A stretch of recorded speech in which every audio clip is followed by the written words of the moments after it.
shimmering glow, casting peace upon the earth. People gather to see the show, the Christmas star, the open universe. The dark of night turning to light, with streams of twinkling diamonds. Souls are free and flying home, spread eternal life to all. Christmas in Tartaria, welcome Queen Victoria, flowing endless energy with the magic of the tree. Christmas in Tartaria, this is our utopia. We're excited to believe in the everlasting dream. The world's welcoming their queen. There's white magic in the air. Look up and you will feel the truth. Receive the gift of her love. Christmas in Tartaria, welcome Queen Victoria, flowing endless energy with the magic of the tree. Vertical waves of peaceful light across the sky this holy winter. The alignment of heaven arrived, treasures coming into our lives.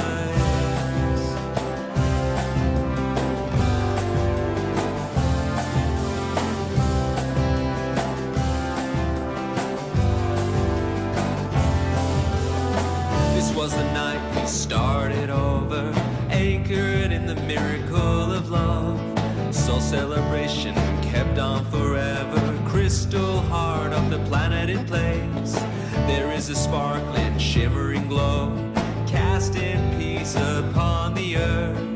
Souls are free and flying home, spread eternal life to all. Christmas in Tartaria, welcome Queen Victoria, flowing endless energy with the magic of the tree. Christmas in Tartaria, this is our utopia. We're excited to believe in the everlasting dream.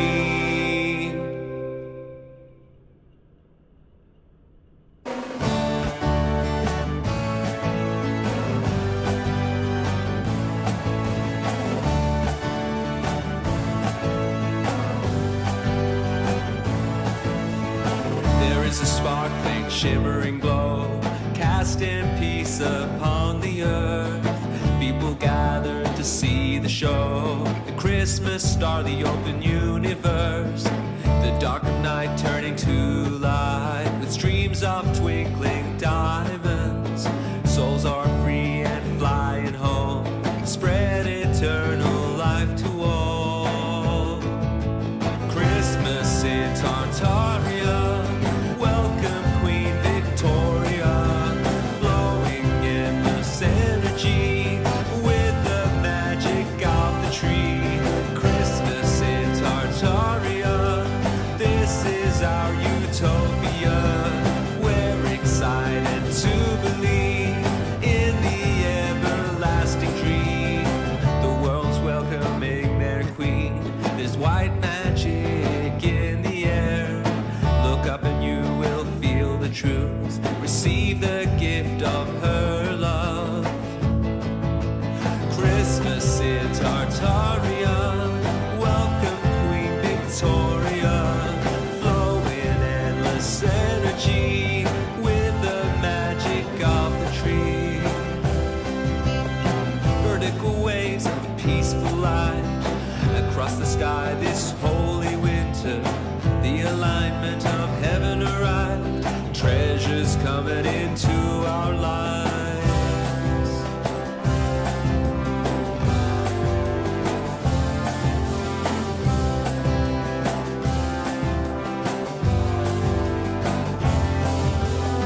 This was the night we started over, anchored in the miracle of love.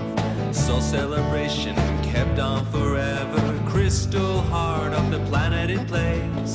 There is a sparkling, shimmering glow, cast cast in peace upon the earth. Souls are free and flying home, spread eternal life to all.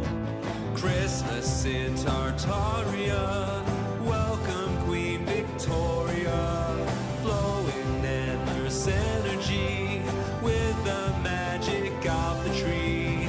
Christmas in Tartaria, this is our utopia.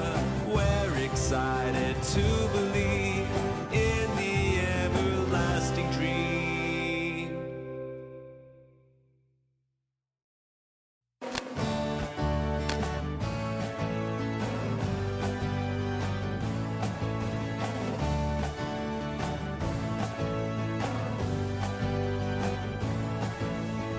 There is a sparkling, shimmering glow, cast in peace upon the earth. People gather to see the show, the Christmas star, the open universe. The dark of night turning to light, with streams of twinkling diamonds. Souls are free and flying home, spread eternal life to all. Christmas in Tartaria, welcome Queen Victoria, flowing endless energy with the magic of the tree. Hello everyone and welcome to another Tinsel Foil Tuesday. How's everyone doing? I hope you're having a wonderful Christmas Eve if you celebrate. Today we're looking at all Christmas and Santa themed conspiracies, of course. So welcome. We are going to play bingo. I don't know if anyone will get it because again, the topic today is relatively narrow, but I did try to get a variety of things. A lot of it's pretty samey, I'm not going to lie. It's all about Christmas, so you're going to come across some of the same stuff. But we do have some weirdness, and it should be fun. How is everyone doing? I hope you're having a wonderful day. Hope you're off work already. If not, let's try and get you to the end. Hopefully you're getting off early tonight at least. If not, very sorry. But right now, we'll distract you with some weird foil, and we'll have a good time. Mayo Emery's of Caldera, thanks for 34 months, says, hello everyone, and Minty Crisis. Hey Nemesaur, how's it going? Hey, Just a Peach, how do? The bingo card command's working. Good. Cool. Alright. If you want to help support the stream, use the tip link or gift subs. Other than that, let's just jump into it. Italian Shakespeare with a link says the best Christmas movie ever. Is this going to be Die Hard? No! Okay, Silent Night, Deadly Night 2. Garbage Day! It's a good thing to escape, Nemesaur.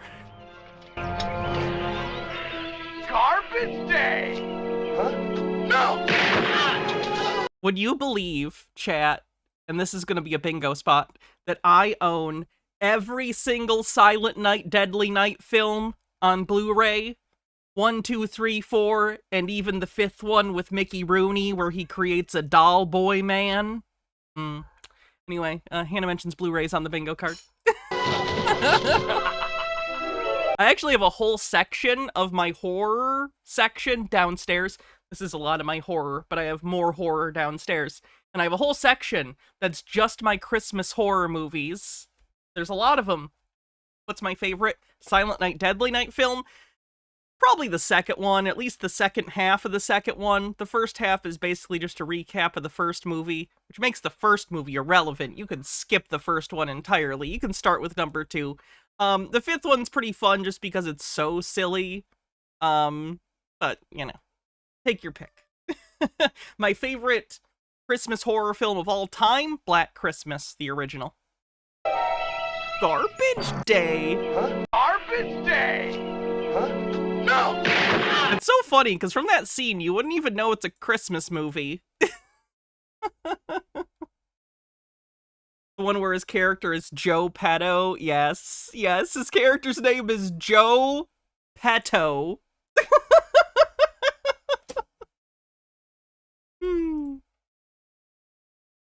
What are we gonna get into? We got a bunch of stuff. Let's try this one first.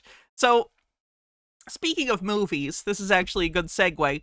Between every 1 and 5 years, a movie will come out that is a Christmas movie that's a little offbeat, right? I'm thinking stuff like Silent Night, Deadly Night, stuff like Black Christmas, some sort of Christmas movie where it maybe has a darker tone, or even something a little comedic that maybe pokes fun at the holiday.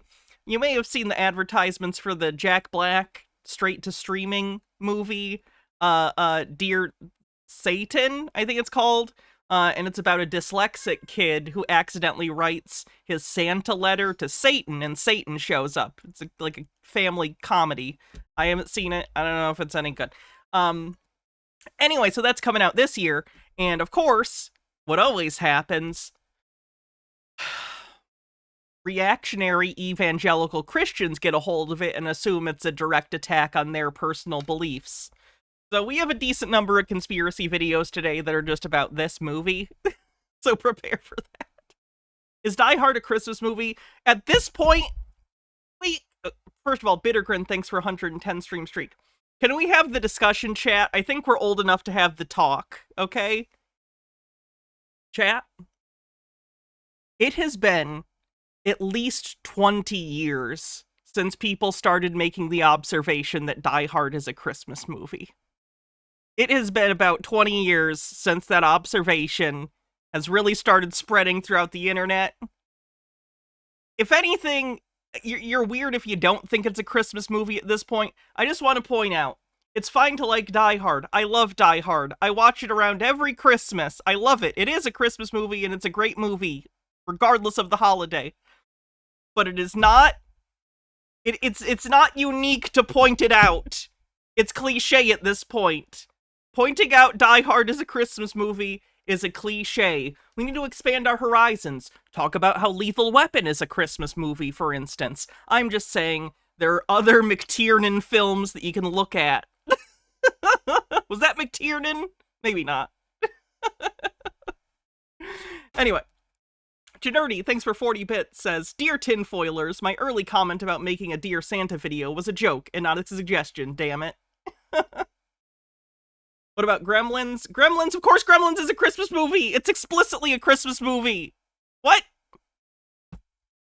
Christmas. Something magical happens Dear Santa. when a kid sends a letter to Santa. But Liam To Santa. is a crappy speller. This looks like fun. Don't let your kids watch it! Hello everyone, I'm Sonic Rainboom, and a new Christmas movie recently released called Dear Santa. The movie is about a boy named Liam who writes a letter to Santa, but the boy... Before anyone asks, no, this is not a Poe. I triple checked. This is an actual person's channel who uses a pony Sona to talk about Jesus-y things. It's a brony conspiracy theorist, yes. is dyslexic, Which like is fine. There's nothing wrong with being into My Little Pony. me, so he accidentally spells Santa's name as Satan. So Satan comes to him and offers him 3 wishes like a genie, and they become friends and have a good time together. Satan also resurrects Liam's dead brother, which is just crazy, because that's something that only God can do, which just shows how evil this movie truly is. Something only God can do. So it's evil. Did you know every movie where someone comes back to life and God doesn't directly do it is evil? Peter Pan, looking at you. What are my claps? The divine light of the Lord Jesus Christ? Blaspheming garbage. Now, I don't really know most of the plot of this movie, since I'm not going to see it. What would my pony Sona be called? I want to be clear, I would play along with this bit. I don't know enough about My Little Pony stuff to make a joke about that. I don't know the name scheme rules for ponies in My Little Pony. I'm not gonna lie, would you be shocked to find that when My Little Pony Friendship is Magic first came out, I was a fan of it? No, of course you wouldn't be shocked like that. You know my personality. But I didn't watch it enough to be really a brony. I mean, at the time, I would have been considered a brony, I guess, because, was in the closet at the time. But you know what I mean, right? I didn't really get into it. I don't know the lore. But maybe you're thinking, what's wrong with this movie? It's just a silly, heartless, fun movie. And this has been advertised as a family-friendly movie, but the film makes Satan seem like he's not a really bad guy. and it makes people desensitized to how terrible and evil truly Satan is.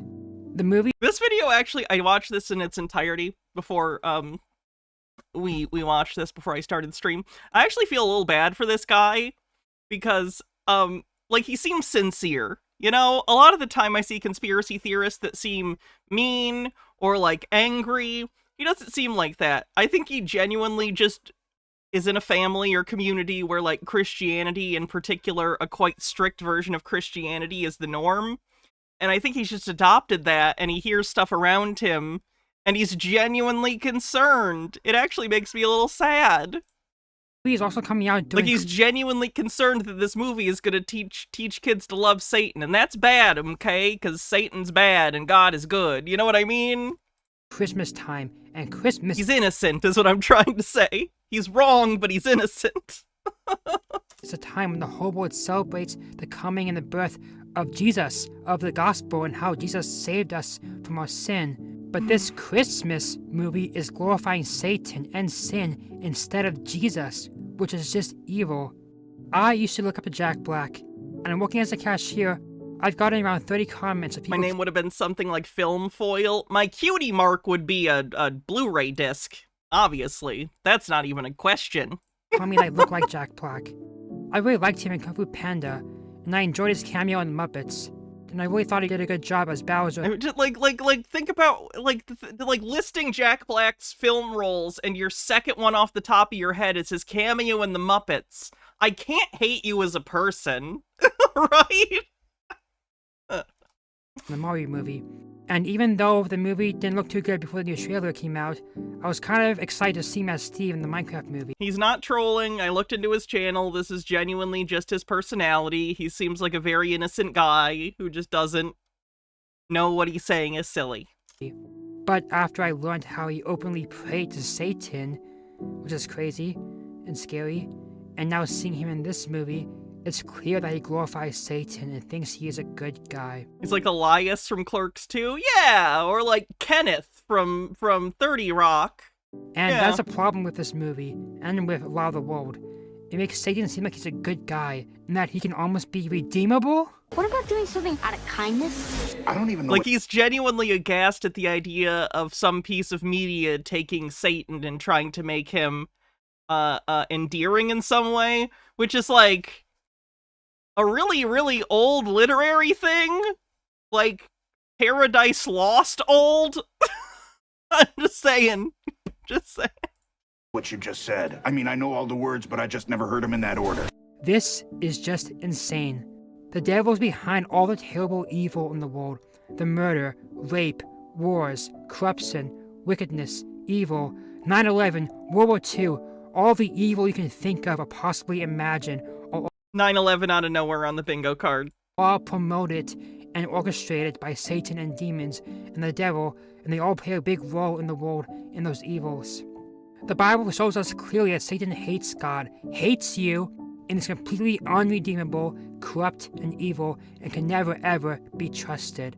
And this movie encourages the world to become friendly with Satan and think he's not really a bad guy. But that is a lie straight from the devil himself. The Bible says in 2 Corinthians 11:14 that Satan disguises himself as an angel of light. Ancient wisdom on the bingo card.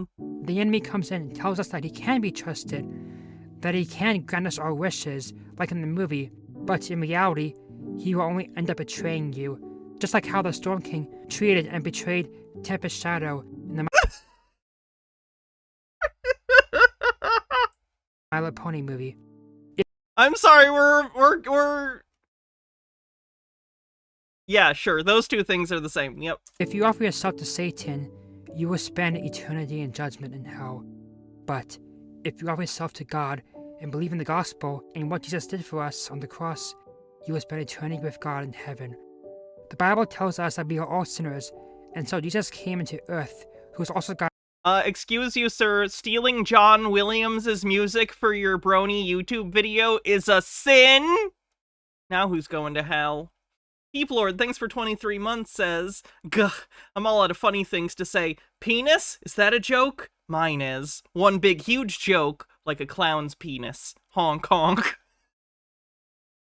Those are the more coherent things you've had me say. Yeah, okay. God himself, and he died in our place, taking the punishment for our sins that we deserved, so that if we believe in him and in what he did, we will have eternal life. If you're new to this channel here, you can receive God into your life today and be saved, and have a life that's free from the enemy. Statistically, do you think anyone has actually converted to Christianity because of this video? I just think that would be the funniest born-again story ever. Why did you learn the love of the light of our love and Father Jesus Christ? Brony told me Jack Black was Satan, and I felt the Holy Spirit come upon me. Benikagami says, I've got it. Pony Hannah would be called Cheesy Plot. Okay. I think that's fair.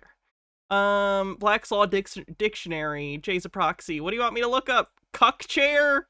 You mean cuck stool? We did cuck stool. We already did it. I think. Cuck chair is not in Black's Law's dictionary. Gifazoa, thanks for 44 months, says 44 months, which is 4 times 11, and 4 looks like 9, so 9/11. Italian Shakespeare with the hats off. What do you want me to wear? Santa hat? Fuck, I knew I should have pulled that out. I'll get it, it's just at the bottom of my bin. I did cuck, but cuckold is in the dictionary of the law dictionary, but that doesn't mean cuck chair is. I know it's not. Cuck stool is, but it's not what you think. A cuck stool sounds like the budget version of a cuck chair. So that's not what it is.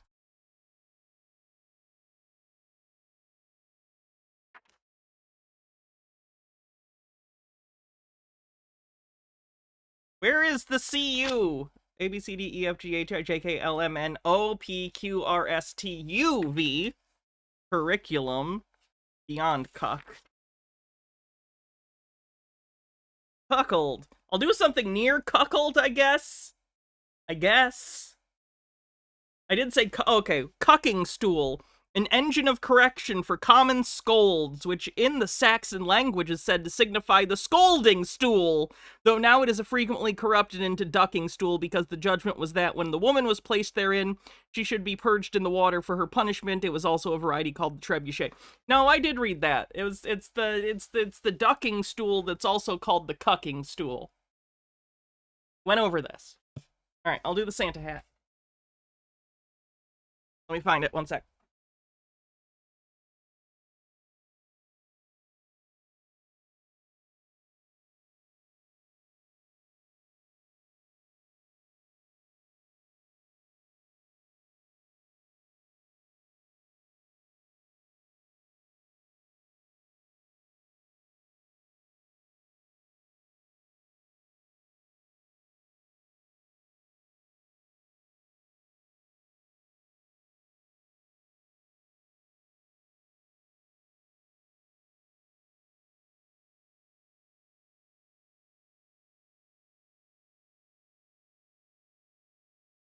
We did it.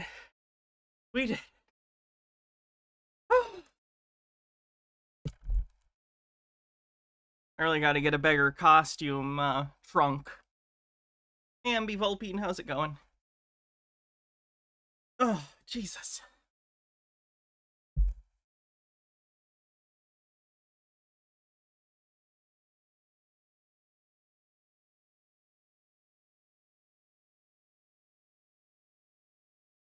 That'll do. We did it.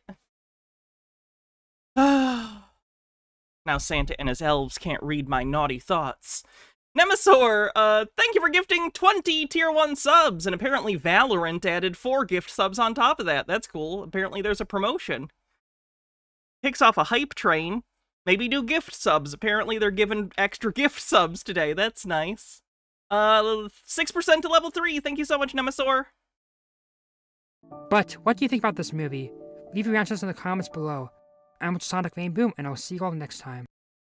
Holy shit, my makeup looks cute as fuck today. Look at me. Look at this cute bitch. Jesus Christ. How do you handle it? One of my favorite... Aaliyah, thanks for gifting a sub and getting us over level 3 of the hype train. Thank you very much. 30% off till January? Oh my god, everyone gift subs. You have no excuses. All right, let's see what's next, shall we?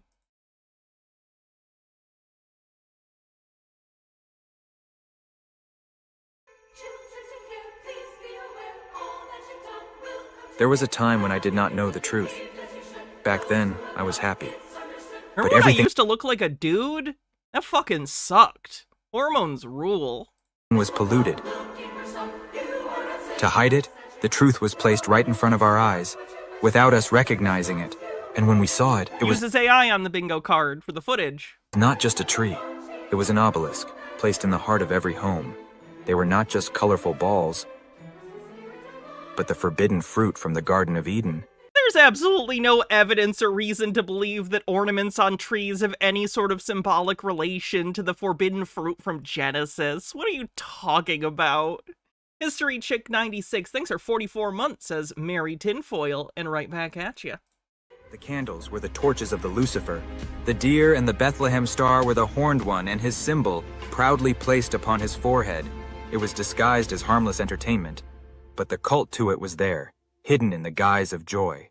The 25th is the day we celebrate God, this guy's using a lot of AI. the day of darkness. Why is it not satanic for him to generate this very satanic imagery?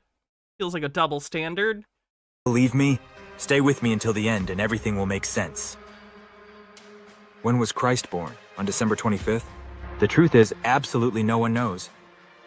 There is no information about the month, let alone the day. So why this I always found it so interesting how certain Christians get upset that, like, some of their holidays are set on former pagan holidays, or I guess they're still pagans that celebrate, you know, the holidays. Neo-pagans, but, like, you know what I mean? Wouldn't you think they'd see that as, like, conquering and the domination of, like, your religion? Like, yeah, we took your holiday, bitch, it's ours now. Now we do it for Jesus. Like, wouldn't that be the vibe? You'd think that would be the vibe. Is like, we crushed your idols and altars and took your holidays and made them a celebration unto the Lord. Suck it, bitch. Like, you'd think that would be the attitude instead of being upset that something is derivative in some way. Skifzo with 100 bets says, gonna disagree with you there. God said they would die if they ate the forbidden fruit, and you will die if you eat ornaments. Challenge accepted. Aaliyah Explores says, my kitten Tater Tot just lost 3 balls for Christmas, neuter and surgery to remove his bad eye. He's very orange and hasn't noticed. date? 5% to level 7 on the hype train. In ancient Greece, on December 25th, a festival was celebrated in honor of Dionysus, the god of wine. A day when they indulged in Not just wine, to be clear. I assume you picked wine specifically because it's supposed to cater to your evangelical or, like, Baptist audience that go, wine? Alcohol's sinful, especially wine. It's not like Jesus did his first public miracle involving wine. drunkenness and debauchery. Maybe it is a coincidence that the ancient Romans on the same date honored the sun god Saturn. During this time, it was forbidden to punish criminals. Families Tamo gathered. Juge, thank you so much for gifting 10 tier 1 subs to the community, and Valorant added 2 gift subs to that. Thank you for the generosity, getting us over level 7. For the beginning of the festival, they made He was also the god of theater and feasting. sacrifices and exchanged gifts. A good combo. Theater, wine, feasting. He's the god of dinner theater. In fact, the first mentions of the beloved Santa Claus also come from the north, where the Scandinavian people would frighten children with the demon Nikio, or Nicker, who had red fur. And if the children did not listen, he would come and take them in his large bag. Later, in Germany, this legend was brought in, but the demon was now called Krampus. In the Bible it is written, Revelation 12:9, King James Version, and the great dragon was cast out, that old serpent, called the devil, and Satan, which deceiveth the whole world. He was cast out into the earth, and his angels were cast out with him. What does the cross symbolize? I'll start by saying that in the 2nd century, Ptolemy created the tropical calendar, which at that time coincided with the stellar calendar. But this coincidence happens only once every I opened this window for the boy, but I'm going to close it. Fenekagami says, that would mean they admit that Christianity is aggressive. Also, personally, I prefer the Family Guy conspiracy that all Christmas decorations are secretly magical surveillance devices for Santa to determine who's naughty or nice.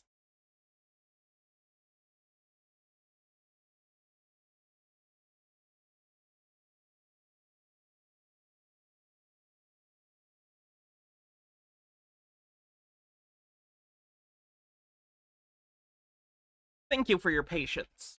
Oh, holy crap. Blue Terry Teddy, thanks for gifting 5 tier 1 subs, and Valorant adds a bonus gift sub to that. Heck yeah. God, I love promotions. Thank you so much for all the gift subs, everyone. 9% to level 9 on the hype train. 25,920 years due to the precession of the equinoxes. Precession is the slow, cyclical tilt of the Earth's axis, which leads to the gradual shifting of the equinoxes and Oh, alright, Globehead. solstices with respect to the stellar backdrop. This cycle lasts around 25,920 years, the The so-called boy's doing good. Platonic year.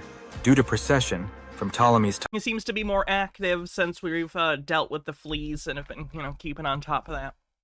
time until today, the stellar zodiac and the tropical zodiac have shifted by about 25 degrees, which corresponds to nearly a full zodiac character. Don't tell the flat earthers. Jean the Scorn says, was watching on YouTube, but I wanted to say happy holidays, and I hope everyone has someone to make them feel loved this holiday season. I hope so too.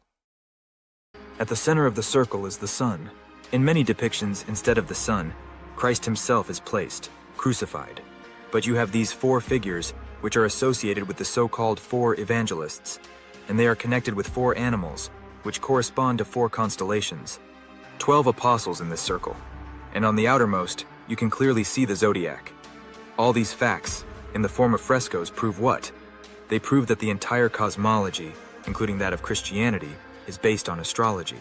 Jesus with 12 apostles, Arthur with 12 knights of the Round Table, Oh, God. 12 sons of Jacob, 12 Israeli tribes. Like synchronism on the bingo card? We don't actually have syncretism. We should, probably.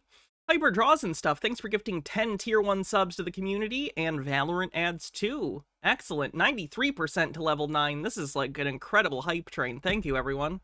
12 imams in Islam, successors of Muhammad, 12 Olympian gods, 12 titans, 12 semitones in music, 12 months in a year. These 4 evangelists, Luke, Mark, John, and Matthew, they hold the Gospels, the sacred books. The bull, the eagle, the angel, and the man.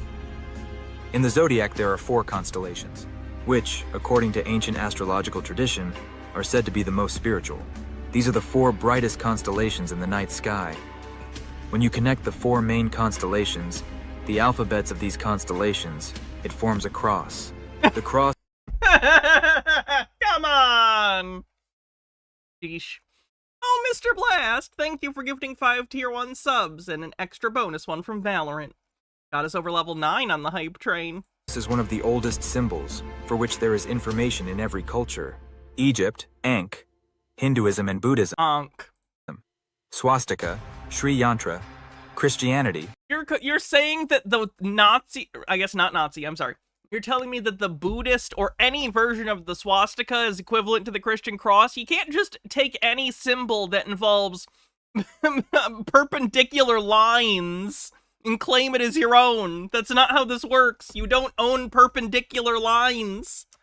Crucifixion, Celtic culture, Celtic cross, Native American cultures, sun cross, found in many Native American tribes and represents the connection between the 4 directions of the world, the seasons, and the sun.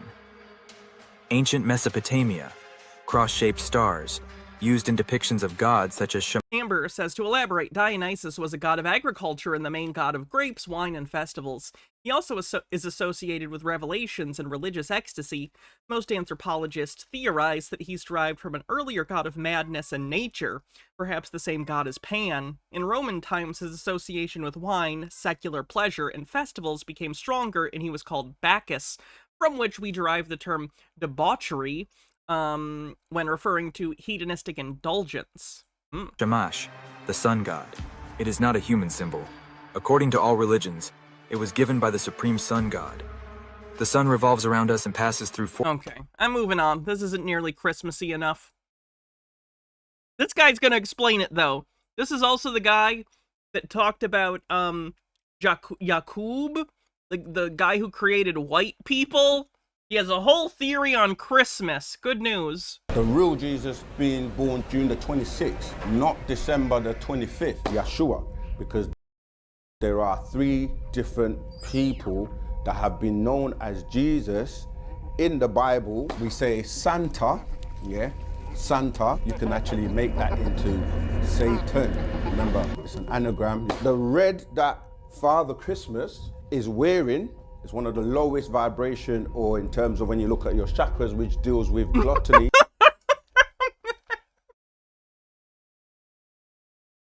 AI is dog shit, but I will say, Santa with the chakra beard, that gave me a little chuckle.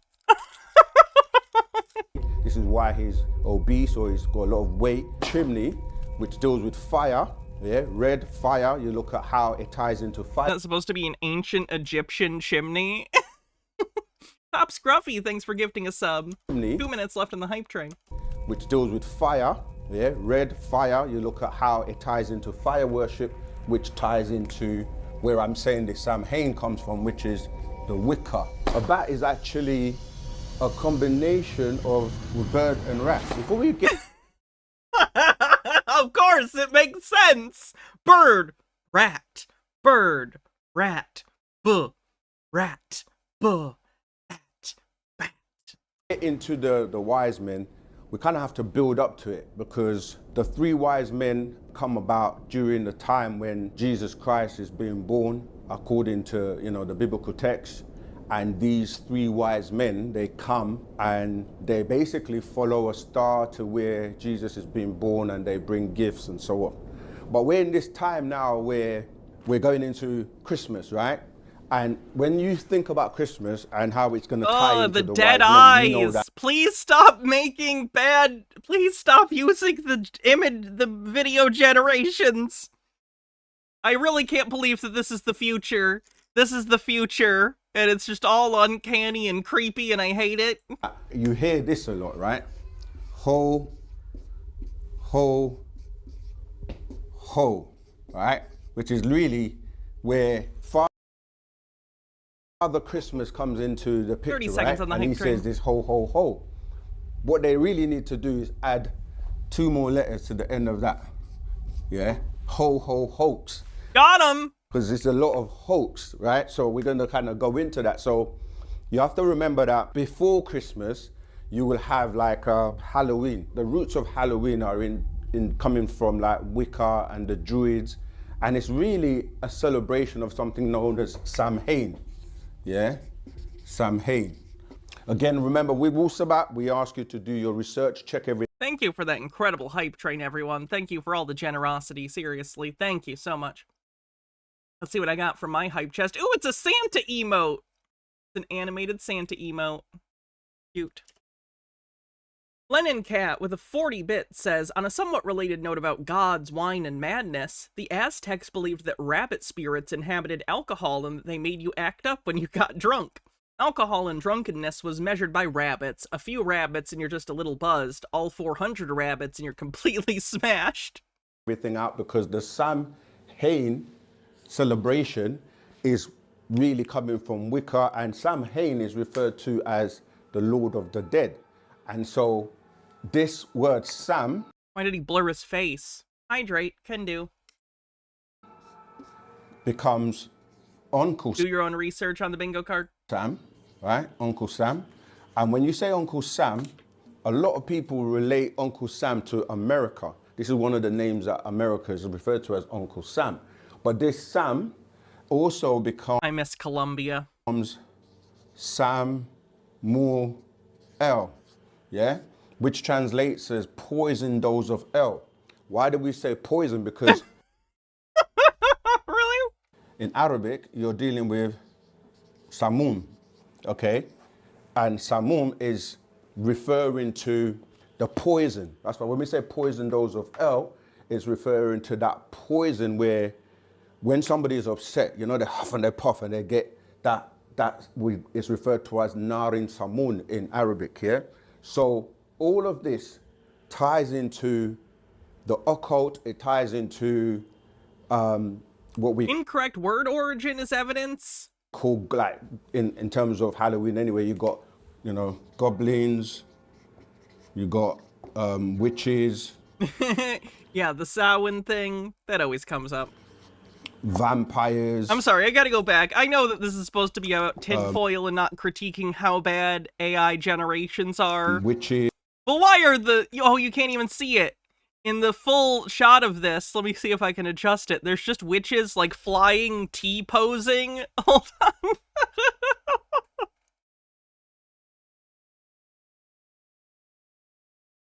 Okay, what the fuck is this witch on the far left doing? Just fucking... Does she have fucking bird wings? What the shit is that? It's like a half witch, half bird woman? Not even half, just her arms appear to be birds. What the fuck? How do people put this shit out and go like, yep, that looks good enough to put in my YouTube video, that's fine. And then via the transitive property, now it's in my YouTube video and I look like a douchebag. Vampires, because when you really think about the whole thing and children going out to get sweets and all of that, it's like sweets. Wow, apparently Charlie Brown ghosts are very popular in AI circles. Oh god. It looks like different parts of this image are done in different art styles or different vibes. What the fuck? It's not good for you anyway because it gives you bad teeth and you get like, you know, cavities and things like that. Ties into Dracula, right? Because it's all about scaring people, and Dracula ties into the vampires in terms of drinking blood. Dracula ties into the vampires, obviously. Vampires on the bingo card if vampires is still on the bingo card. And it all goes into, like I said, when you start to deal with Satanists, because the 666 tying into the Church of Satan, because this is how we're going to start getting into the Christmas thing, because when you look at, we say Santa, yeah, Santa, yeah, if you really look at that, you can actually make that into Satan. Remember, it's an anagram. You can make whatever words you want if you know the words and how to spell them. Generty says the bats in the vampire shot looked less convincing than Birdemic, which is an achievement, I guess. Move letters around and tie it back into Satan, because 666, the devil's number, Satan, there was actually a church that was sanctioned in 1966, right? There's the Church of Satan, the Church of Satan, and it was sanctioned by Ronald Wilson Reagan, and the person who started his church or got the license from Ronald Wilson Reagan was Anton, you can research all of this, Anton LaVey. As we all know, Anton LaVey and Ronald Reagan were just best friends. They agreed on everything. Yeah, so there's an actual church of Satan that ties into all of this that I'm saying. So we're going from Halloween, and then the next thing is Christmas. And obviously, when you're dealing with like Halloween, what are the kind of animals you think about? You think about owls, yeah? The owl. The owl is something that people are scared of. You look at what, the bat. When you look at a bat is actually a combination of bird and rat. That's what forms. What is this book from? It says bats. The bat is a rat-like mammal with wings. The bat is the result of the mating of the bird, which accounts for the wings, and the rat, which accounts for the appearance of its body. And then there's appears to be what the person who wrote this book thinks is an equation. I think they think this is what, like, proving something looks like. Rat plus bird equals bat. And then there is a figure, of course, showing a bat. That's... I love when you see crackpots try to publish books, because you really get the sense of, like, what they view actual science as. They see words, and they see descriptions, and then sometimes they'll see stuff that looks like equations, and they'll go, okay, I need one of those. So rat plus bird equals bat. A bat. But these two... Samhain is a liminal holiday, that is a holiday that marks a shifting boundary, in this case between the light and dark halves of the year. Further, it's a time when boundaries between our world and the other world become thin. Bats, owls, they're nocturnal, so they can see in the dark, which ties into the Bohemian Grove, Moloch, where they go and they, you know, worship this big owl in the Bohemian Grove.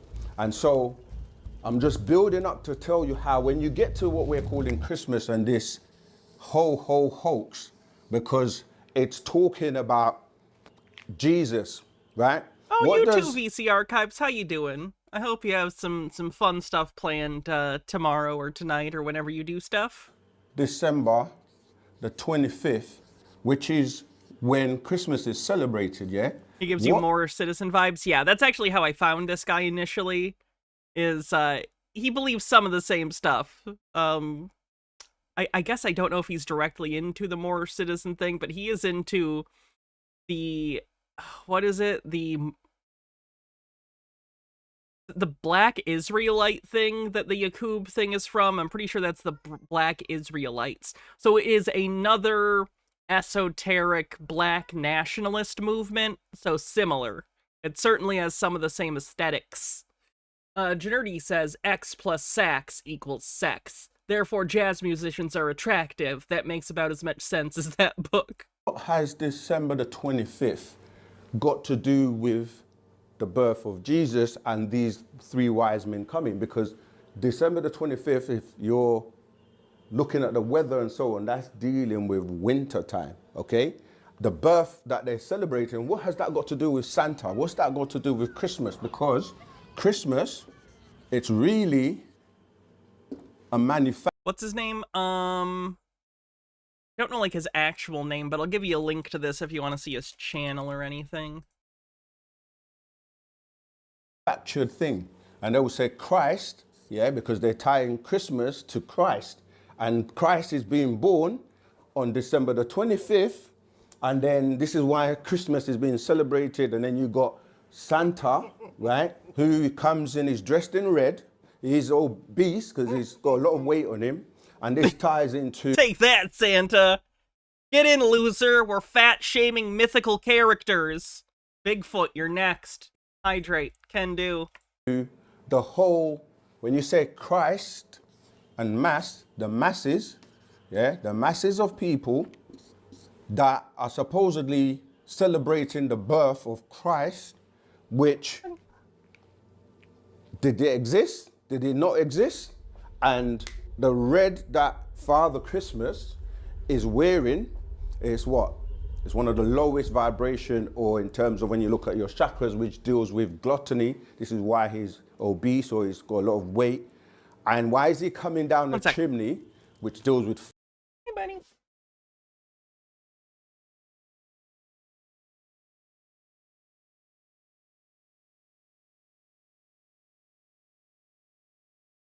Fire, yeah, red fire. You look at how it ties into fire worship, which ties into where I'm saying this Samhain comes from, which is the Wicca, yeah? Wicca religion of the Celts, right? And Celts is spelled in many ways. Celts, and Celts, yeah? Which becomes, you can... Cat makes a guest appearance on the bingo card. Celtics, and Celtics as well, right? Anyway, so this is all building up to this celebration, and the elves, right, in the story of Father Christmas, he's on this, he comes with reindeers, and he's got all these elves. Ooh. The elves Ooh. are really the manufacturer. I appreciate that Santa, the AI, decided to make the elves OSHA compliant with their high visibility onesies.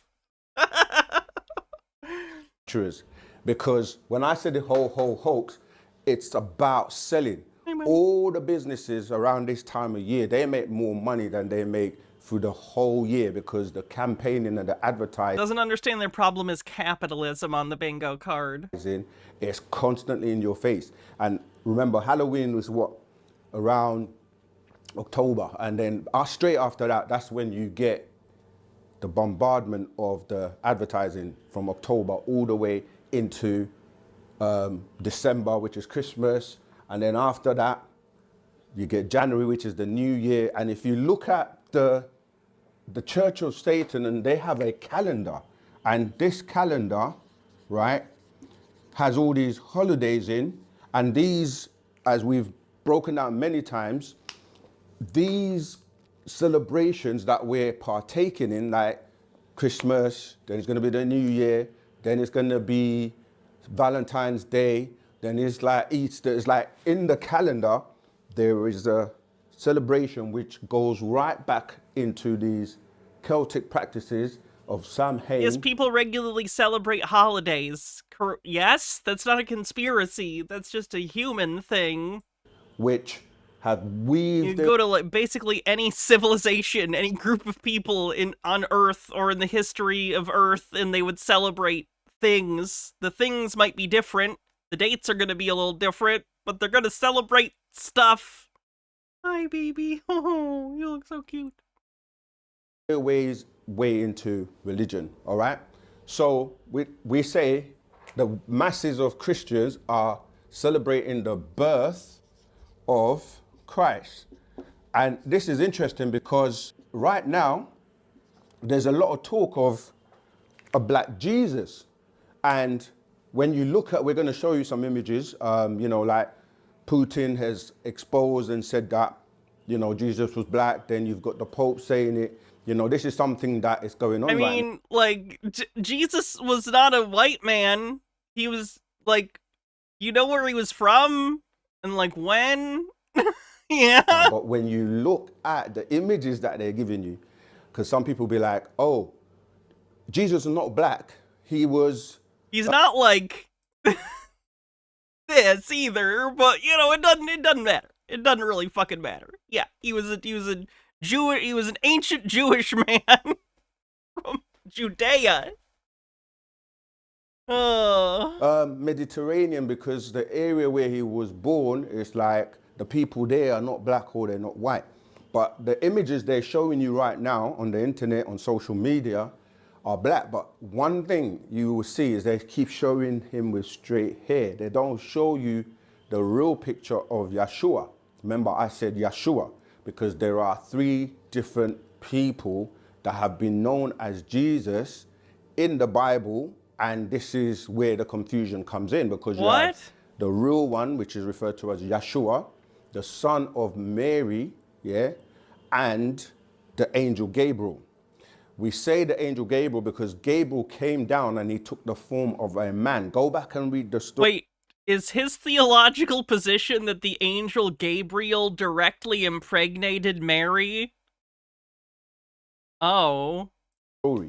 He took the form of a man and then he went in onto her, and it says that she's chosen from amongst all the women. And when you start to look at that story, because she had a male child, scientifically, a woman cannot deliver and give birth to a male child, without a Y chromosome. Okay, that's, like, technically correct, but, like, that's where we're bringing science into it, is, oh, with the virgin birth, had to have been a man involved. We're fine with angels. We're not concerned with the scientific reliability of claims of angels. We're concerned with the actual insemination. Okay, makes sense. Right? So X is female, XY deals with male.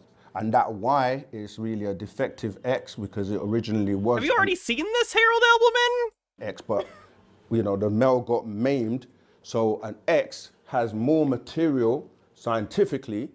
And when you look at a male and a female, although the male will have the same things that a female has, such as mammary glands, but they are of no use, whereas the female will use them, you know, to breastfeed, etc. Does he know that you can induce males to breastfeed? Like, the equipment's the same. You can absolutely induce males to breastfeed, just so you know. In case anyone's curious. So, when we go into the story of who is born on the 25th, that can also be an accident. To be clear, this has not happened to me. I want to be clear, this story is not about me. But I have heard stories. HRT can induce lactation. So. It's actually... That's a thing. Regardless of what your chest looked like at the beginning, what your sex at birth was, your mammary glands can become functional. Referring to a person called Nimrod, right? Marad, who becomes known as Nimrod. Yeah? Homoerotic race car says, "Happy holidays. Here's hoping my cheesecake turns out. I think it can sense my fear." Nimrod is born on that 25th of December, and his mother's name is Semiramis. Okay? This is all important because the story that they give you of Christmas, I want to make it clear that Christmas and the the Melaninite children. Holy shit, Harold Elbman. Okay. of Jesus and the wise men coming are kind of two different stories being interchanged, because with the Christmas, you have the elves are the manufacturers that are using Christmas to advertise, to sell you all kinds of stuff, and they make all kinds of, products. And during this time of the years when everyone pretends to be, not everyone, but the majority of people, they buy a lot of food because it deals with having the big feast and toys and all of that. So it's conveniently these pagan rituals, because this is where, the pagans, the Celtics, they had a lot of pagan rituals, which... Lord says, "I heard that HRT can also induce slacktation, where you don't get shit done, like installing a window AC you bought months ago." See, that's a joke. Look at that, People Lord. result with... That was comprehensible, and it had a clear setup and punchline. The Christmas miracle. Samhain, because that celebration was, they did a lot of things like sacrificing and all that. Go and research the Samhain celebration, all right? So let's get back to the wise men. So Nimrod is born on the 25th of December, which is a winter season, and the real Jesus was born in summer, right, in June. And so there's a contrast in terms of this whole thing with Christmas, the masses of Christ, Santa, the Church of Satan, and you're dealing with all these rituals that have weaned them way into Christmas when it really has nothing to do with Christmas. Now, even the pictures you see of, like the baby Jesus with the mother, that comes back from the story of Nimrod, because what happened is that Nimrod was a mighty hunter, was the son of Cush, and he was ruling over Babylon or Babel, where, they were building the tower, the tower, which was trying to communicate with God in the heavens according to the story. But we know that that tower was a device, he was basically like building an aerial or an antenna so that they could communicate directly with Nibiru. He wanted to speak directly to Anu and bypass Enlil and Enki. Because of course you gotta bypass them. Everyone knows that. Enlil and Enki, they were basically controlling the people by sending frequencies and controlling their mind, like what's happening today. You get a lot of frequencies by way of marketing, advertising, etc. And population control is a motive on the bingo card? If mentally you're not ready and know what's going on, you get influenced because they're telling you, buy this, buy that, this is good for you. And so when Nimrod, he went to Africa, and as I said, he was the son of Cush, and he was taught the language, right, which we know today as Misbatia or Nwapit.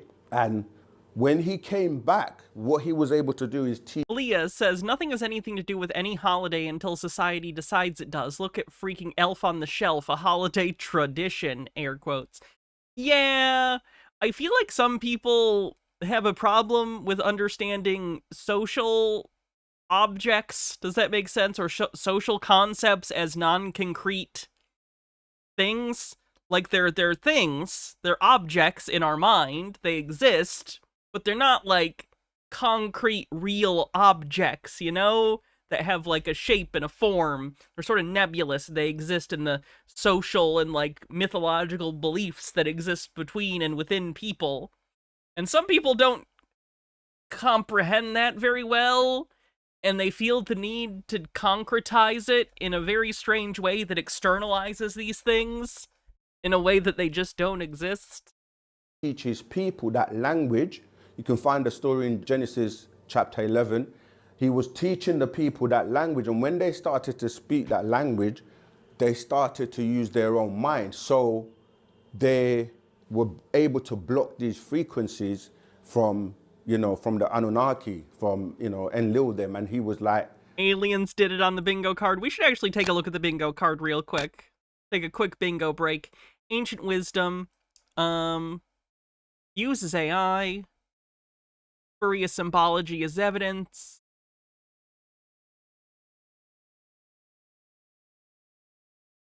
Vibes-based no, maybe not that yet. Doesn't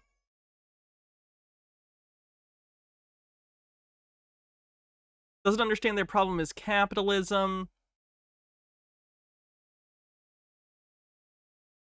Hannah mentions Blu-rays. Incorrect word origin is evidence. Vampires. Population. Oh no, that's actually a slightly different. We reworded that. I'm sorry. So not forced sterilization or population reduction as a motive. Sorry, I thought that was worded differently, like it used to be. 9/11 out of nowhere. Satanic.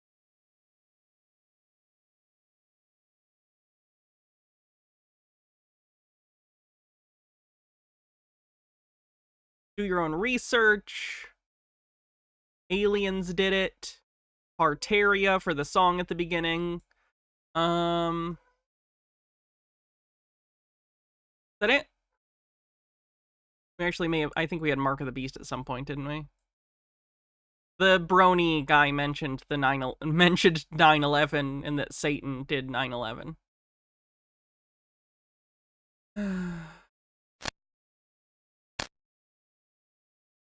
now they were able to come together and work together to build this tower. And he was known as, he was a mighty hunter. And oh, Cat guest appearance too. I'm not going to go back and mark it right now, but also Cat guest appearance. So he was You able mentioned 666. Okay, that counts. to try and communicate directly. I don't know if you guys can hear him, but he is just meowing and meowing and meowing. Poor buddy.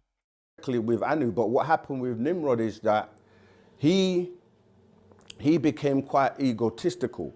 So he went from wanting to communicate with the Most High, as it's written in the Bible, to wanting to be worshipped. And so he was told about these beings that he could control, which is dealing with these, the Canaanites. And so he wanted to rule them and control them. So what he did was, like, he decided to get them to worship him. They started to build statues to him. And yeah, they started to build statues to him. And then eventually he got sacrificed, and his mother, Semiramis, who's actually his wife as well. The place where he was taken out, she grew a tree, right? And that tree, she told the people that he was still alive in the spirit and that he would come and speak with her through this tree that she had planted in his memory, and was like, you know, so people still came and believed and started to put gifts on it and worship that tree. You can find the whole of this story in the Holy Tablets. I think it's probably also in this. If your story is only found in something called the Holy Tablets, color me a little skeptical. Just gonna put that out there. Scroll, the Fallacy of Christmas, and the Wise Men, which are pretty, you know, scrolls a master put out a long, long time ago. But anyway, so that whole thing about the evergreen tree that grew is where you get the whole Christmas tree today from. But that, as I said, ties into the, what's up, buddy? the Wiccan. He's just mewing and mewing. Buddy, what's up? Oh, scream, you scream. What's up, buddy?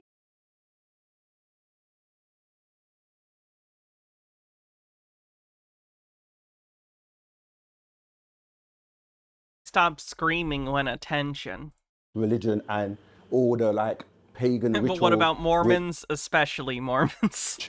Ties into what you're now looking at, which is a commercial thing called Christmas, which is all about manufacturing and selling you things. And tones, going back to the language, they play a significant part, because what you're looking at is, when you're looking at the manufacturing side, you've got things called what? Jingles, yeah? You know, you all sing the Jingle Bell song. And even as I've just said that word, I'm sure you're hearing the tune in your head, right? Because this jingle is a tone, it's a vibration, it's a frequency, which becomes, if you look at the word jinn, right, that ties into being... Is he going to say it's jinn, as in, like, in Islam, jinn?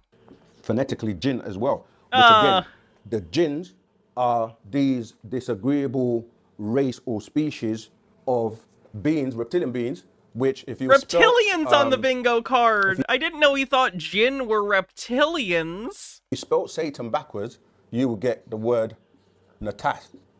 Yeah, natas.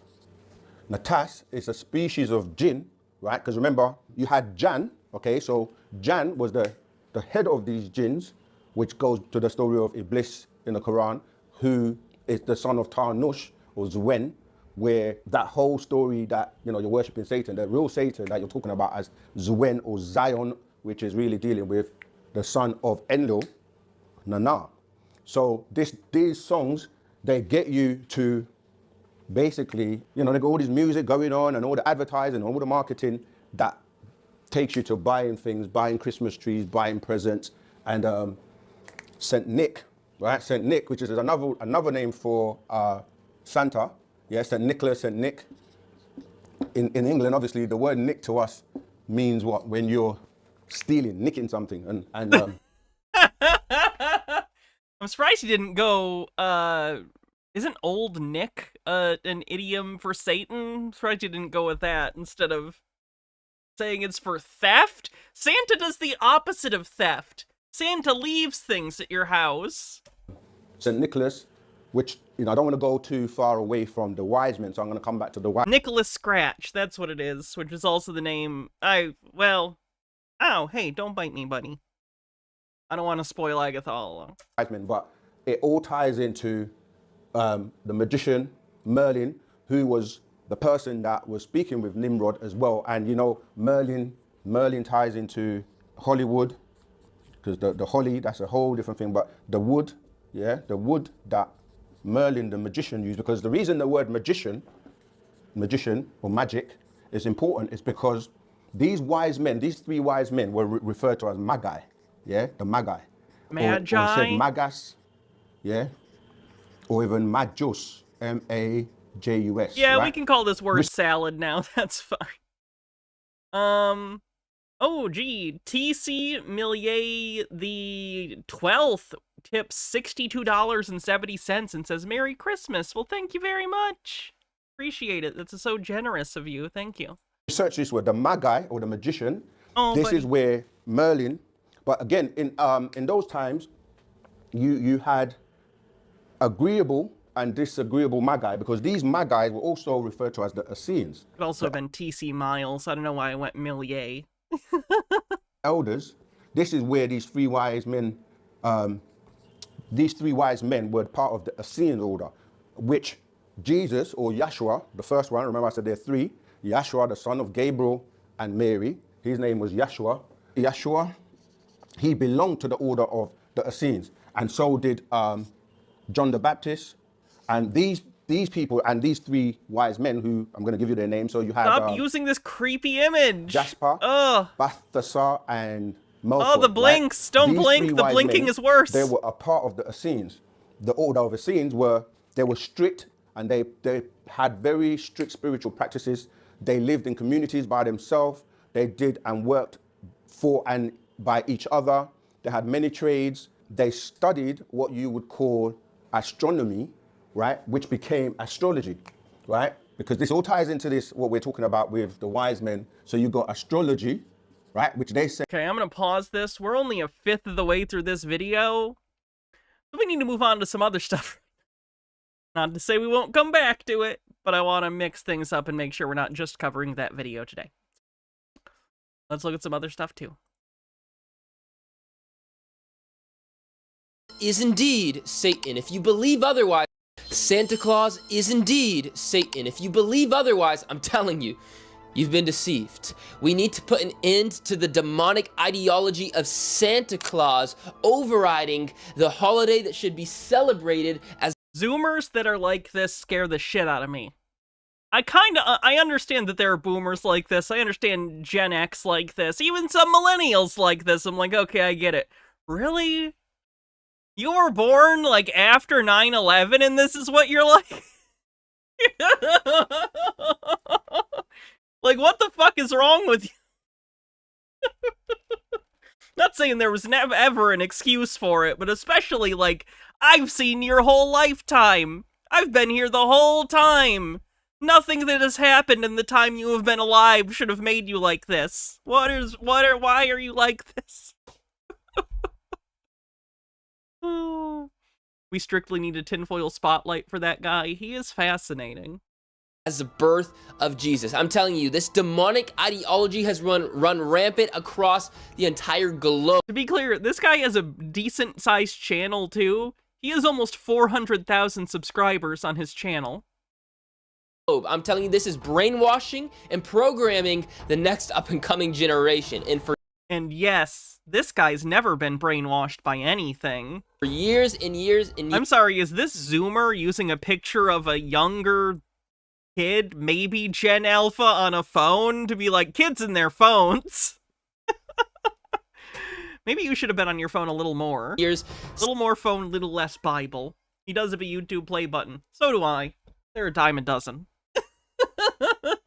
Santa Claus has been worshipped, and it's actually Satan who's retaining the glory and being worshipped, and I'm gonna prove— Merry Christmas to you too, Ruder Schlag. All of that to you guys in this video, and I'm going to show you a video that's going to change your entire perspective on how you view Christmas and Santa Claus. So with all that being said, guys, I'm telling you, you don't want to miss any of this video. It's going to be incredibly factual. I'm telling you, it's going to change your life. With that being said, hey, let's get straight into this one.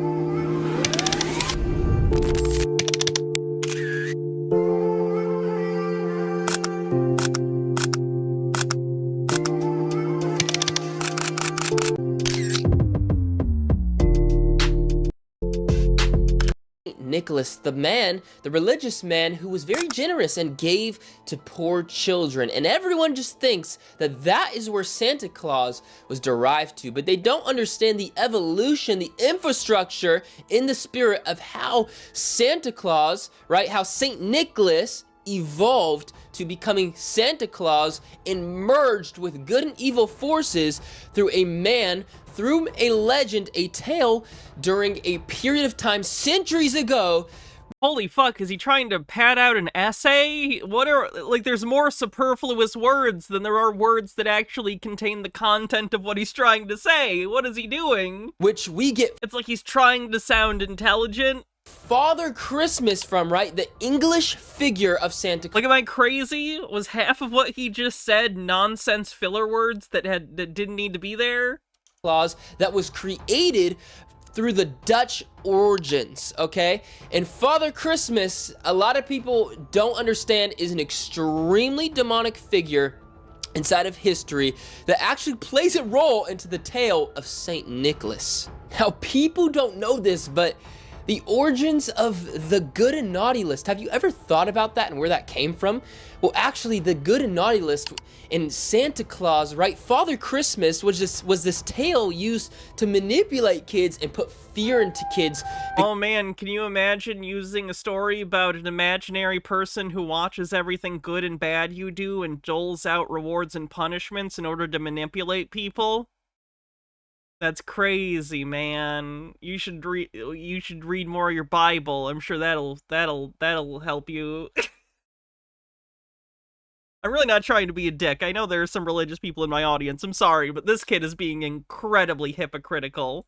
Because of the hypocrisy on the bingo card. Tale that actually talks about Father Christmas being a figure, somebody inside of history whom was this French man during the time period of Saint Nicholas who actually took children, right, and created this whole narrative that he was going to take the children who were naughty, and people believe that he actually took naughty children, right, and had this whole thing where he I find it fascinating that he needed a B-roll for naughty children. Created this whole and apparently what he chose narrative was child eating spaghetti. That he was going to take the children who were naughty, and people believe that he actually took naughty. This kid's just trying to eat spaghetti. Also, is this AI? Looks like it might be AI. Children, right, and had this whole thing where he would take them, you know, he was basically the serial killer, and he would basically be a cannibal, and then he would sell their parts to other people, right, for food, deceiving people. So absolutely incredibly demonic. If Satan was, or if Santa was a serial killer, would be Father Christmas. And here's what's scary: Father Christmas. We're talking about Krampus and Saint Nicholas, right? Oh, and by the way, guys, one thing I was going to mention, in Santa Claus, the word Claus stands for Krampus, the evil Father Christmas figure. Claus stands for Krampus? No, it doesn't. What's this kid doing? This is so bad. Pretty insane. Over the periods of time, through tales, right? I'm not saying during their time periods they joined forces, but over the evolution of Santa becoming Santa, right? Father Christmas has become the same figure as Saint Nicholas or Santa Claus. So it's incredibly scary stuff, guys, if you actually do your research and you go through the deep understanding and origins of how... Deep understanding. I've always thought to myself, I'm glad I started YouTube when I was younger, because it's so hard to break into these days. But if this is the quality of video that gets someone to almost 400,000 subscribers, maybe I would have been fine starting YouTube these days. Because holy shit, this is crap. Santa Claus, right, became... All you gotta do is have a fake personality and just be like, whoa, man. Do your own research. Santa Claus. Now, don't even get me started about the symbolism of the reindeers, how the elves are little miniature demons, and where they're actually... If you were to proofread this guy, you would be able to swim in a sea of red ink. Derived from, and all these different elements deep into the good and naughty list, and more in depth with how that is extremely demonic. Let's just talk about Santa for a second, okay? Moira Soma says, these are not facts. He has everything jumbled up. If this was an essay at school, he'd get an F. Because that's what the video is about. Now, Saint Nicholas, I'm not saying he was a bad guy. I'm not, okay? I understand he could have been a very righteous man who was actually giving to the poor, religious guy who, you know, the history says was Christian and so on. I'm not here to condemn the guy, but even the apostles, some of the saints of scripture are being worshipped to this day, and that's not okay, right? The worship of Mary, for an example. Mary in the Bible, that's not okay, okay? There's this whole narrative that makes Mary more of a god than Jesus, right? That, you know, a lot of people worship. There's saints that people worship, and these people were righteous and good and are probably in heaven. But that doesn't mean that, you know... I think this kid needs Adderall. Nineleen with a €10 super chat says, this seems like a good chance to mention that Krampus actually comes from the perched, an evil type of spirit from Austro-Bavarian lore. I am Austrian. Merry Christmas. Merry Christmas to you too. The hearts of so many people, right, around the world. By the way, if people haven't seen the movie Krampus, check it out. It's pretty good. Aren't, you know, taking these names, taking these characters, and giving them the glory, giving them the credit instead of God. And that's exactly what could be happening with Saint Nicholas. But it's even deeper, because Saint Nicholas, over time, hasn't evolved into a figure, right? Because people have taken his name and used his name to co-join, right, another story of somebody named Father Christmas. And this whole evolution has happened where these forces have co-joined, where it's, right, basically the Satan putting together good and evil, right? Because we have Father Christmas, total evil figure if you do your research, and you have Saint Nicholas, most likely a... Screaming at the Radio says, Merry Christmas to the whole Reloaded Blast family and to everyone in chat. To you too. Pretty righteous figure. But now we have Santa Claus, which is a combination of both of these figures, okay? So you have this harlotry going on where you have all the sprinkles of cheer, the sprinkles of ho ho ho, Merry Christmas, the Santa Claus narrative that, you know, gets, you know, kids excited for something that is fake and fiction, but doesn't understand intercessory prayer on the bingo card. It is not. actually is demonic, but then we don't talk about all the wickedness that's happening through Santa Claus. Now, ho, ho, ho, Merry Christmas is basically symbolism of harlotry Satan is using through What? Fucking harlots. Just a Peach says, where are the facts? I don't know, they're in short supply, apparently.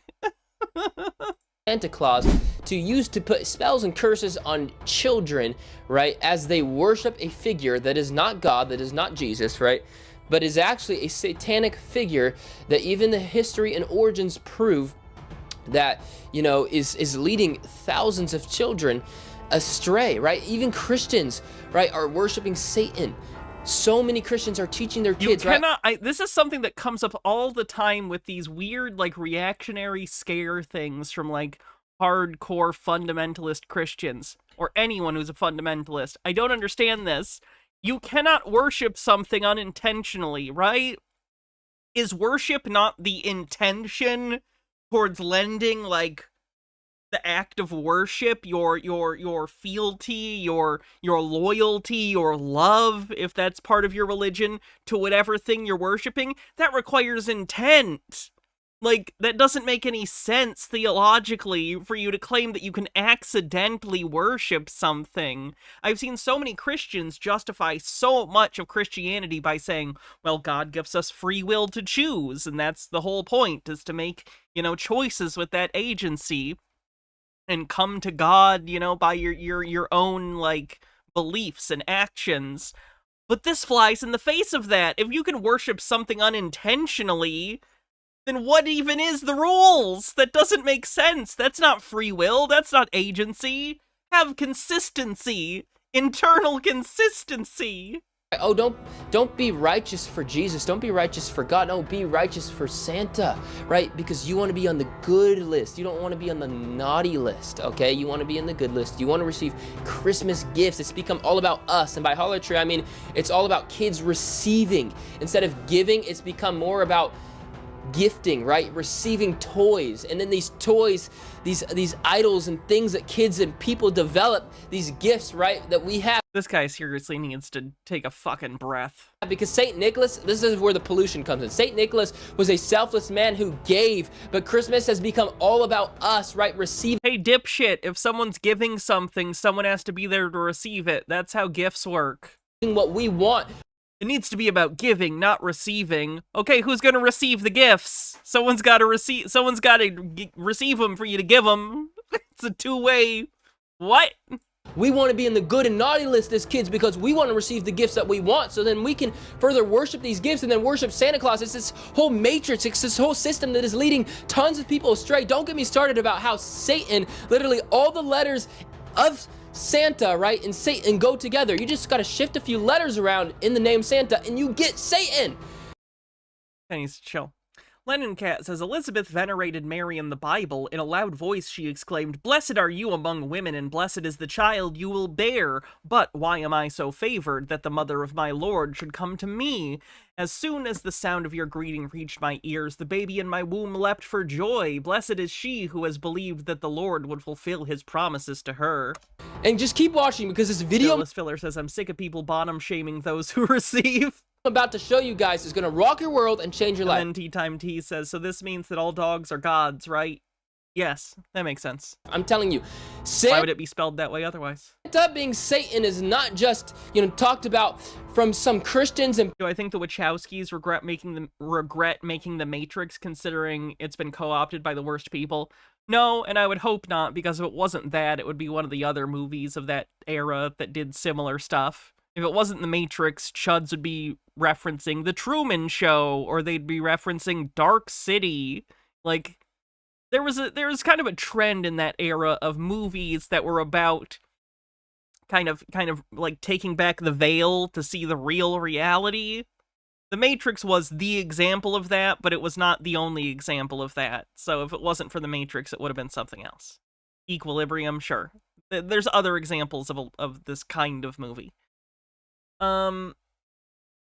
Mayo Emeries of Caldera says, I was raised in a Christian cult. To them, any attention given to anything that isn't their God is worship. People who you might think are conspiracists like me, but it's actually heavy emphasized all throughout the biggest entertainment What's industry. the one about the time-traveling floors? Are you thinking of the 13th floor? All throughout the most famous TV shows, the like whole genre of Plato's allegory of the cave. Yeah. Home Alone and Santa Claus and all these different shows. They got all this symbolism that proves that Santa really is Satan. Even they know the truth. You also have people all over the world singing songs to worship Santa, right? All about, you know, saying things like, he knows when you're sleeping. He knows when you're awake. That's the place of God. Only He sees you when you're sleeping. He knows when you're awake. God knows when you're sleeping. Only God knows when you're awake, right? So, Santa Claus... Sorry, just a peach with a tip says, I belong to a church that part of it started as the Puritans, and they don't think like this. Claus is a figure... You gotta outdo the Puritans. They're too soft. Guys, that is being worshipped as a god all across the globe. And you want to tell me that... Hey, man. No. This isn't how people think about things. You're very, very wrong, and this is embarrassing. I hope you look back on this in 10 years and are embarrassed by this. This is just some innocent... You know, this is just some innocent thing to teach your kids. It's fun for the kids while they're young, while, you know, they're in their up-and-coming years because everyone does it. So the kids love Santa. No, your kids are being brainwashed and mentally tormented by this, you know, satanic figure, Santa Claus. All right, guys, check this out. This is going to blow your mind. This is from this man named reality.revolt. I highly recommend go follow him on Instagram. He puts a lot of life-changing information out there that would change your whole perspective on the Matrix and the real system we are living in. So this is pretty interesting stuff. Check this out.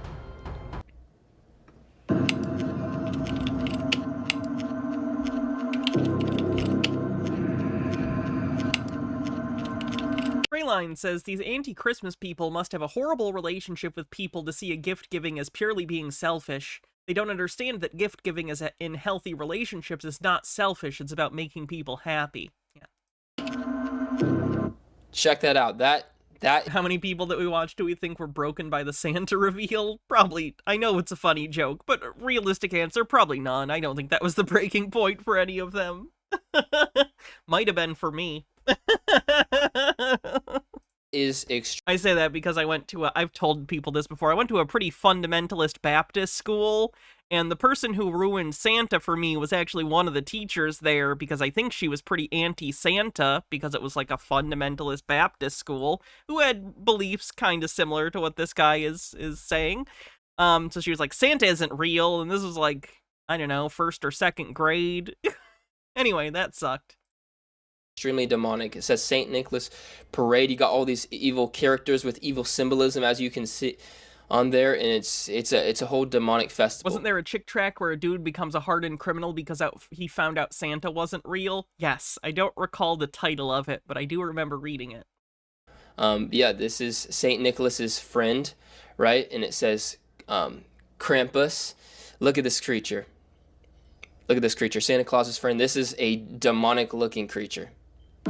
Everything scary is demonic. It has horns and big scary teeth, so it's demonic.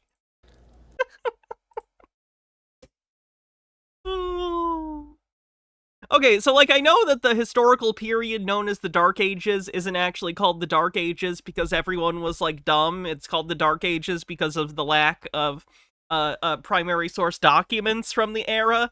But can I just say, I feel like we're entering sort of the pop cultural idea of the Dark Ages, where it is genuinely just full of a population of gullible idiots that believe superstitious nonsense and completely make fun of, like, intellectuals or anyone with expertise in any field.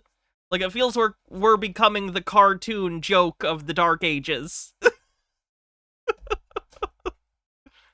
Accompanies Saint Nicholas. So it says this character accompanies Saint Nicholas. We call it the middle period these days. That sounds less ominous and therefore is less fun. Look at that thing, right? So this is another thing that I was talking about, the whole merging of Saint Nicholas and then this character that is actually in the story of Saint Nicholas, the serial killer that we get Father Christmas from. This whole merging stuff, guys, this really happened. This is real, okay? This is real. This is what they don't tell you about this meme is very real. Santa Claus. The abuse of kids, right? Saturn, this Roman god that's being worshipped through Santa Claus that the devil is using, right, as a tool. Now, as you can see, you got the whole system where, you know, kids, again, you see all throughout the Hollywood matrix, right? Kids are being taken advantage of. The Hollywood matrix. Abused. You saw that whole thing with TV show or movie is evil on the bingo card. Did he come out, guys? All this crazy stuff that has happened, that has come out with how they are purposefully abusing kids, right? The pedophilia that is going on inside of the entertainment industry. Sir, are you familiar with the pedophilia in the church?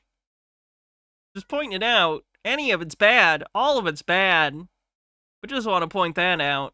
It is real, and Santa Claus is one of the things they're using.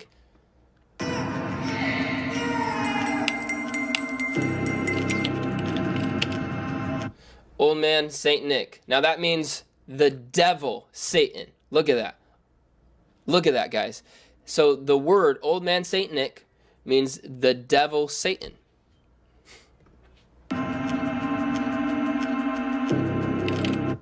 Okay, I gotta be done with this kid. He's genuinely making me lose faith in the future of our human race, so we gotta move on.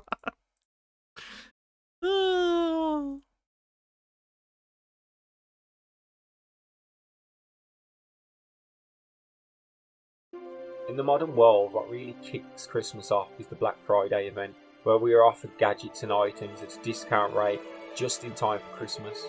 I was looking through the Black Friday deals, scrolling down. It's just all a bunch of useless crap which they overprice and state you need. In my recent video, Big Brother, we saw the rise in AI technology, and that technology being rolled out worldwide at Did he discount. say my research? I didn't notice it. Did anyone else notice? I know he talked about you doing your research. Did he talk about his research? Discount is a con, as we know. They just remove a proportion of their profit. They are still winning, selling older stock that wouldn't have been sold otherwise. Slowly, this useless technology has found its way in all of our homes. And I ask myself, why don't they offer things you actually need at discount before Christmas, if they truly care? At the moment, we could all use a discount on energy prices, fuel and food, but doesn't understand their problem is capitalism on the bingo card. these type of items you actually need won't be offered. If Christmas is a time of love and giving, why is Silent Night being played in this key? Because ominous! Because it's the thing you recognize, but it's off. Ooh, it's spooky, it's in a minor key! we need to ask, why are we not being treated this way? All that happens is we give, we buy, we purchase, and in turn we lose, and receive nothing back, but the dread of the debt we have potentially gotten ourselves into trying to please others. And from You know you don't have to put... Like, you can just, like, not do Christmas presents if you can't afford it. Like, what are you doing? here we head to Christmas. Harold Ellerman says, picture a deep voice ominously intonating, "The most merciful thing in the world, I think, is the inability of the human mind to correlate all its contents. Someday, the piercing together of disassociated knowledge will open up such terrifying vistas of reality, and of our frightful position therein, that we shall either go mad from the revelation or flee from the light into the peace and safety of a new dark age." Well, Welcome to the Internet by Bo Burnham plays menacingly in the background. Oh. Day or Christmas Day, a time of family and love, spending precious time together. Maybe not being able to do so throughout the year as they're working all the time, and this was more so the case in the past. Working all day, 6 to 7 days a week, Christmas was a break, was a gift. But Christmas is no longer this. It could be asked, was it even set up to be that in the first place? Or more so set up to create stress and disruption, to take the monies the people have earned throughout the year in a non-scandalous way. What? Dude, are you just depressed? How much of conspiracy belief is just people struggling with anxiety and depression that they don't understand, so they externalize the source? Ultimately the aim to create pressure, take our monies and make us idolise a creation of the god known as Santa. The anagram of Satan will be spoken about later. Now, we aren't valued for our behaviour and attitudes throughout the year towards others, but mainly what we can offer, more so what you can buy for other people and how much you spend on a gift. But to spend lots isn't to show love, it's just materialism, and we know this. And as we know, people on different incomes can only afford certain things.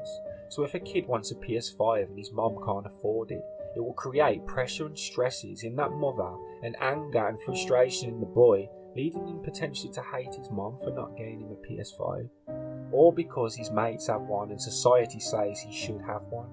And all this technology is actually doing is dumbing us down, making us reliable on other Again, things. this isn't a Christmas problem, this is a consumer society problem. Making us sit around all day. We are in fact purchasing our own demise.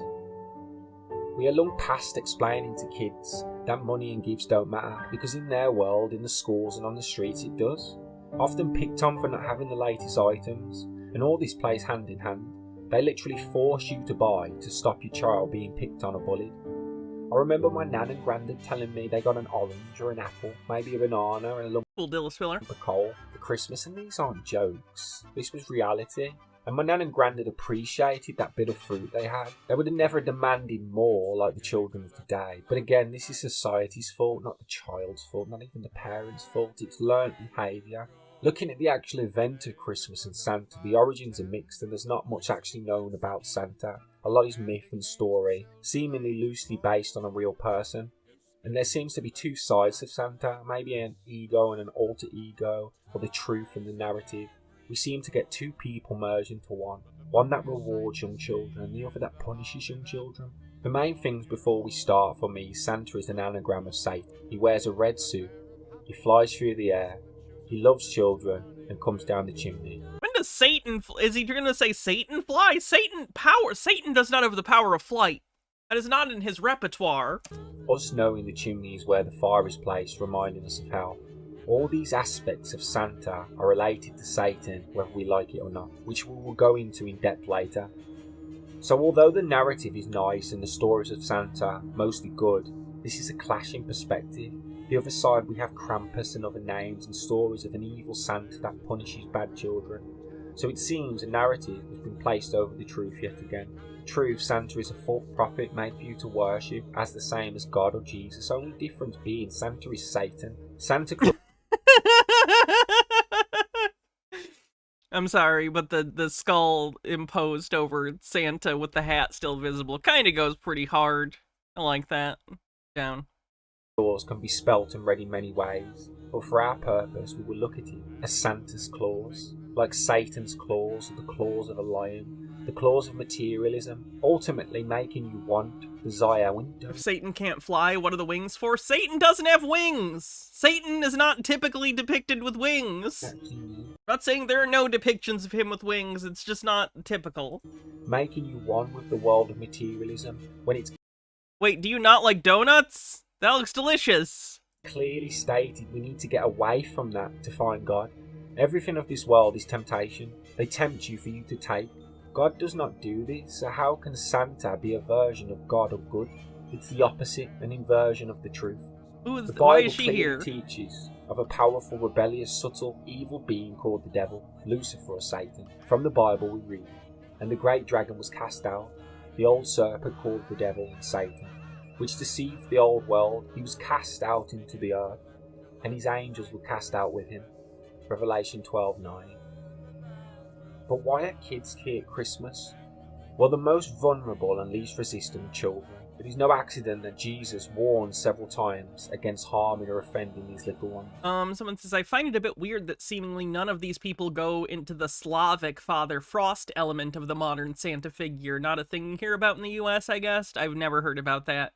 And I think you overestimate the amount of education and people in the US get in general. People don't learn about shit. You go to school, grades 1 through 12, and you learn some stuff. And then it's just advertisements. That's it. We don't learn a lot of random stuff. The most unless you make a concerted effort. Fertile time in an average person's life for receiving and trusting the Lord is in the pre-teen years. Young children are very receptive to the gospel of Jesus Christ, or in fact receptive to anything. For children, that childlike faith is natural. It's stated in regard to humans, if they're not saved, in terms of saved by the law by the age 13, they probably will never be. And the report goes on to say the data shows clearly that the prime receptive years are those before a person becomes a teenager. Now, on one hand this is true, and on another it's not. We can obviously see it is true to an extent, because children are more receptive before they turn to teens and adults. On the other hand, it's not a rule that you have to be a child to find God. As I found God later on in life, it makes sense that children are more receptive. Remember the harmless question the subtle serpent asked Eve in the garden, so slight, so simple, yet so deadly. Not only that, but Satan's attack is not necessarily evil or bad. In fact, it can be seen as good or even pleasant. The subtle temptation of Genesis reveals Satan's clever, good, pleasant message. And when the woman saw that the tree was good for food, and it was pleasant to the eyes, and a tree to be desired to Is make this another one who's going to wise, say she it's ornaments? took the fruit thereof, and did eat, and gave also unto her husband with her, and he did eat. Genesis Yeah, his 3:6. microphone sucks butts. As Eve saw the forbidden fruit, it was good and it was pleasant, and yet it was deadly. Oh, sorry, buddy. The devil is a master of disguise. He makes things seem good, pleasant, and seemingly innocent, and yet they are deadly. Could Santa Claus be a subtle, clever attack on our children to confuse, doubt, and rob their God-ordained childlike faith?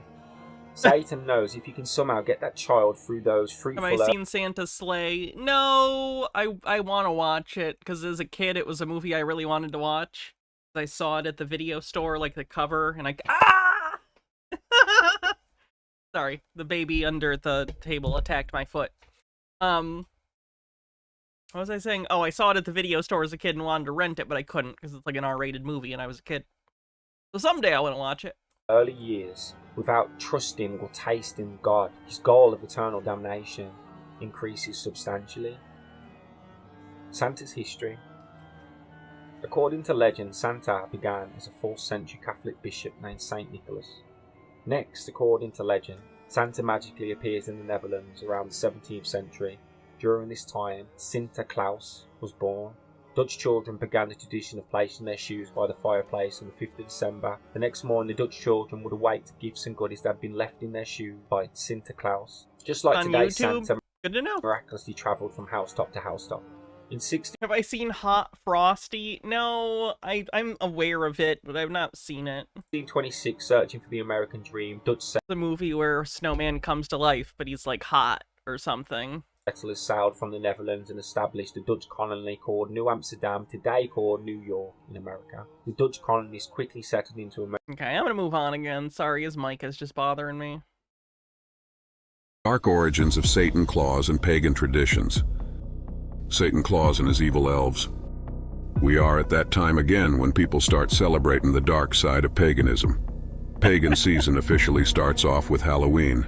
Satan festivals always celebrated when the seasons turns from hot to cold. Cold like the heart of their evil overlord Satan. Let's get to the nitty-gritty from the outset.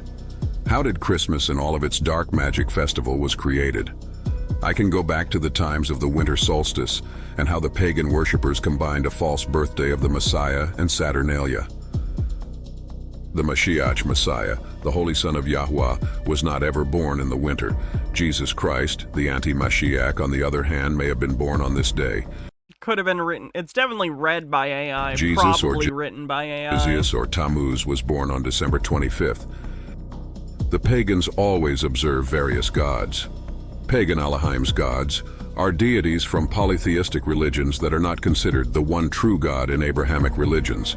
There are many pagan Elohim's gods and goddesses from different cultures and God, it's mispronouncing so many things mythologies, too. including Celtic, Dagda, Lug, Celtic.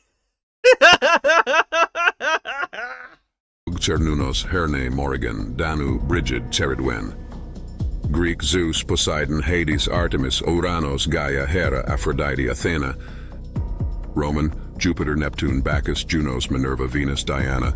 I'm starting to think that having an infinite propaganda producing machine available to anyone who has the time to use it is maybe a bad idea. Maybe don't give the machine capable of producing infinite propaganda to everyone. This is gonna be a real rough century. Oh.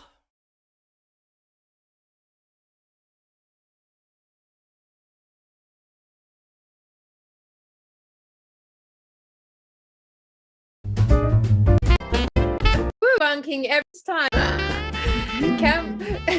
We thought we'd get on. Yeah, woo, Christmas time, it's coming. And we thought, well, fuck, you know, here we are, like debunking every single thing that's ever been like programmed in us. And of course, the biggest celebration of everyone's year, basically, definitely in the Western world and spread across the whole realm, is this thing. This is a show called Tartaria Australia. We don't watch it on stream a lot because they pretty much only do live streams. But I thought it'd be fun to look at their Christmas episode. Called Christmas. So we thought we'd have a bit of a deep dive on what Christmas actually looked at through the Tartarian lens. And it's a really interesting one, Campbell, isn't it? Because as soon as you look at it for 5 minutes, you get involved with psychedelics, Satan, demons, evil entities, child-eating monsters, and this coherent timeline that is up against everything we know in Tartaria as being incorrect. So where do we even start? Where did you start your search on Christmas and Tartaria? Christmas. There's so many. I mean, Tartaria. the obvious starting point is Saint Nicholas. You know, that's what we're given. You know, he was a saint and he walked around in, you know, Santa clothes with a Santa hat on, and that's where the whole red and white came from. Or so they say. And he's also supposedly the one who started giving out gifts. If Tartaria is real, what the heck would they even dug up in Australia? The Opera House? Question mark? I don't know. I don't know what their justification for that is. To the poor. But when you look into Christmas, you find that, I mean, first, it's very multi-layered. It's definitely an amalgamation of a lot of things. But it's definitely not what we're taught it is. It's definitely not what Disney tell us it is. And the other thing is, it's not as old as we think it is. It's actually a pretty recent sort of invention, shall we say. Does Disney have a lot to say about Santa Claus? Am I crazy? Has Disney done a... I mean, I guess I'm thinking animation. They did do the Tim Allen Santa Claus movies. Is that what he's referring to, I guess? For introduction. Yeah. And we sort of have this concept that it's got a lineage back to Jesus, right? To the birth, and it's been... By the way, the first Santa Claus movie is the best positive body horror ever produced. The Santa Claus is a body horror movie about a selfish fucking asshole having his entire mind and body transformed against his will into a better person. And that better person is Santa Claus. Unfortunately, the sequel films forget that, and then he's just an asshole again, and happens to be Santa, but, you know, whatever. The first one's good. No. They did a bunch of Christmas stuff in the 50s, and earlier. Like, I know that it's just a movie, but A Christmas Story, which is based upon nostalgic memories, like, of boomer past, is set in, like, the late 40s, I think. That's not the truth. So, yeah. So I mean, Saint Nicholas, and then when you get into Saint Nicholas, you pretty quickly you're reading about magic mushrooms and about what Krampus, you know, the child-eating demon, and it's like maybe Christmas is not what we thought it is, and we know they do this with everything, right? Especially rituals, though. So they get us to all put in our energy. And we think we're putting it into something good, but in the end, you know, the idols and everything, the symbols we're putting the energy into are all not what we think they are. Yeah, and isn't it interesting with Christmas? Because you're right, like it does form this timeline that... You gotta watch A Christmas Story. If I could recommend something. If you've seen A Christmas Story a bunch of times, maybe check out A Christmas Story Christmas, which is the sequel that came out a couple years ago. HBO put it out, so it's on Max, but I'm sure you can find it elsewhere if you don't have Max. Wink, wink. Not as good as the original, but it's an enjoyable sequel. They bring back the kid from the original Christmas Story, and it's a story about him as an adult. Check it out. Really, like, is very similar to all the other timelines we're given throughout history to give us a sense of history, basically. And when you look at Christmas, it's a fundamental programming of our time. The Great Reset. You mean that it's an important cultural tradition? I think that's what you mean. It basically launched with Christmas. Now we're going to do a bit of an interest live on the spot search through the World Trade Fairs, because obviously we know that the majority of content that the world was going to adopt, whether it be food or technology or fashion or whatever, came through those World Trade Fairs sort of in the late 1800s. And I'd be very interested to see what comes up when we look at those plus Christmas, because you know, if we understand we've undergone a great reset, which has been basically a mind reset, and within that, whatever got reintroduced was absolutely by design. And when we look at Christmas, every single element of Christmas rituals is so symbolic. The wreaths, the mistletoe, the Yule. They are symbolic, but they're not maliciously so. Log, the Christmas trees, the colors, the flying creatures. You know, like I even saw something in regards to the flying reindeer that originally that came from snakes, flying snakes with wings. So like we can basically go through everything. Yeah. Wouldn't that just be a worm or a wyvern? Yeah. So we will actually bring a timeline to all of this. We've got some things, but like one of the very first things that struck me, which I've not heard before, Campbell, was the fact that the Christmas tree is a symbolic representation of the Tower of Babel. And that's not heard that one before. Very, very interesting to me, because obviously we know the history with the Tower of Babel goes. History and Tower of Babel don't really belong in the same sentence, I'm gonna be honest with you. Like right through, and isn't it interesting, Campbell, for the Tartarian truthers out there, that we've got this thing where we like glorify and decorate this Christmas tree and everyone brings them into their homes. And wyverns have just legs? Okay, is it worms then that have no legs but wings? W-Y-R... how is that spelled?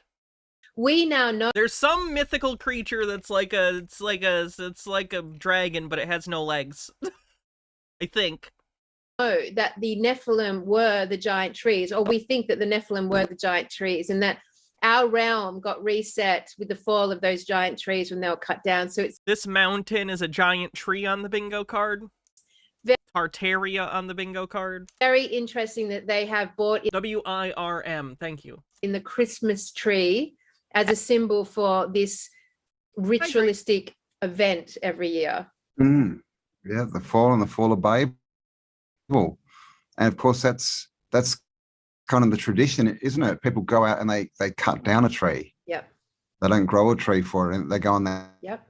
Seraphim are typically fiery snakes with wings. They cut one down. So yeah, interesting. There's so many, and again, this is what we find is just that it's like they've grabbed a bit of, you know, every sort of tradition they could find and whacked them all into one. So there's bits of everything in Christmas. Yeah. Just bits of everything. Not bits of everything, bits of a lot of things. Just because it's a lot of things doesn't mean it's everything. Another one is the tree may... The influence of hallucinogenic mushrooms on Christmas from the Fungi Foundation. The story of Santa Claus is not the creation of Coca-Cola nor St. Nicholas or a children's story. It exists because of a small living being with great powers. The Amanita muscaria mushroom. Robert Gordon Wasson, an ethnomycologist, and anthropologist John A. Rush have investigated fungi, the religious and ritualistic perspective, and also their psychotropic properties. In their research, both came to the conclusion that the Amanita muscaria mushroom is closely related to the Christmas imagery. Hundreds of years ago, it was found that the winter solstice ceremony of the indigenous people of the North Pole, especially the Koryaks of Siberia and the Kamschadales, had similar traditions to ones of the last century's Christmas Eve.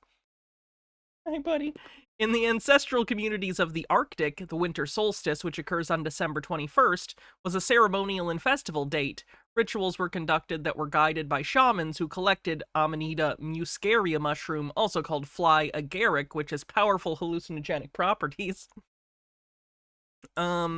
Amanita muscaria is striking and characteristic in appearance with its red hat with white dots. It grows in the ground near trees such as birch and pine. The latter, for the indigenous people of the north, are trees of life, a name that relates to their great height. Hey, buddy, I need to read and you're in front of the screen. You're in front of the screen. Oh.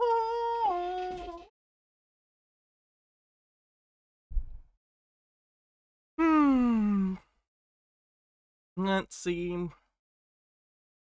The toxicity of Amanita muscaria when ingested is high, so before taking it they had to dehydrate them on the branches of the pines. A second possibility was to put them in socks and spread them over the fire, an image that closely resembles the Christmas tradition of hanging Christmas boots over chimneys.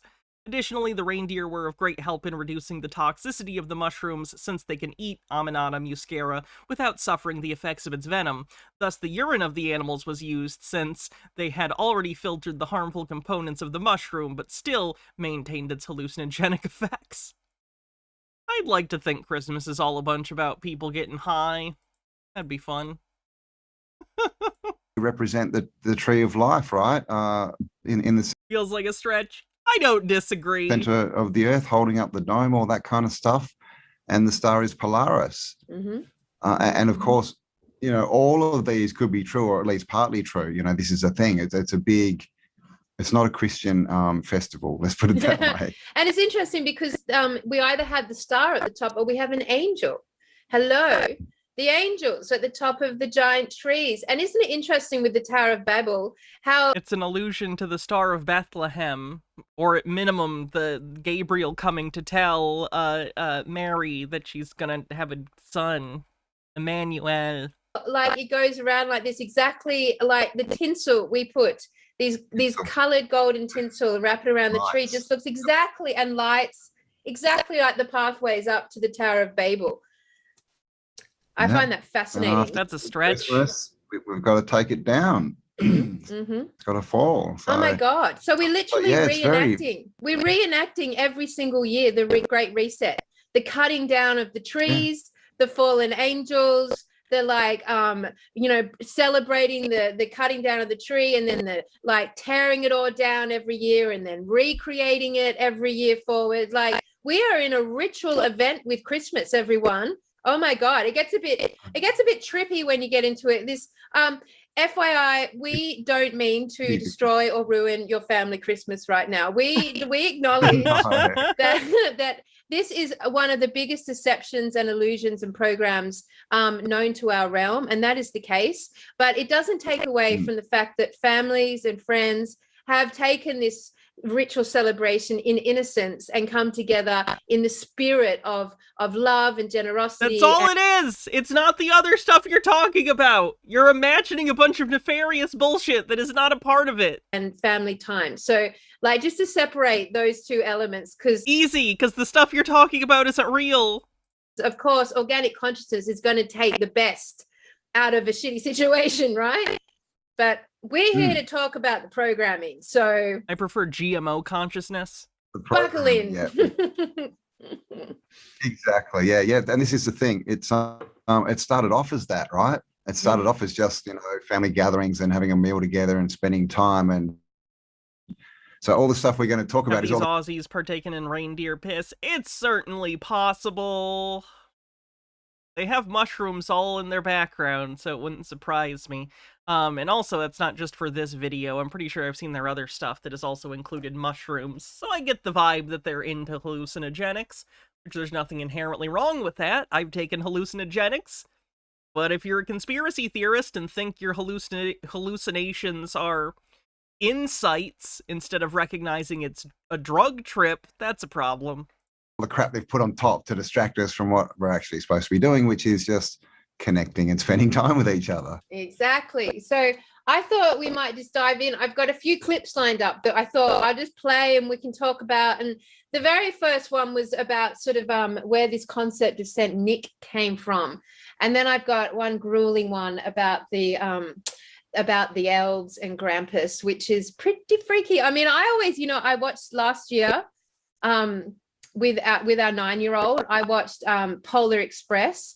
which is an animation. And it's got, of course, the biggest, awfulest known pedo in the world, Tom Hanks. But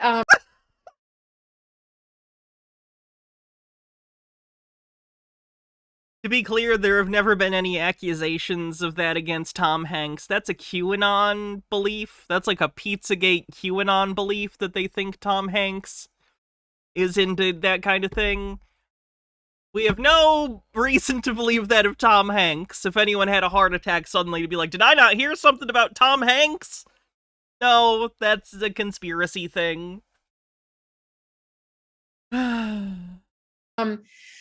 as the voiceover, but like it was really trippy. Like I seriously saw it through the eyes of disclosure, and it was just like this big scary like character, Santa Claus, Claus being at the end, and then all these little red minions like rounding up all the children, and like it just, and the colors and the hive mind mentality of the elves, and this is all in service to this sort of entity that puts all its attention on kids every year. It kind of creeped me out, you know, like. You think it's creepy for us to do a holiday that kids enjoy?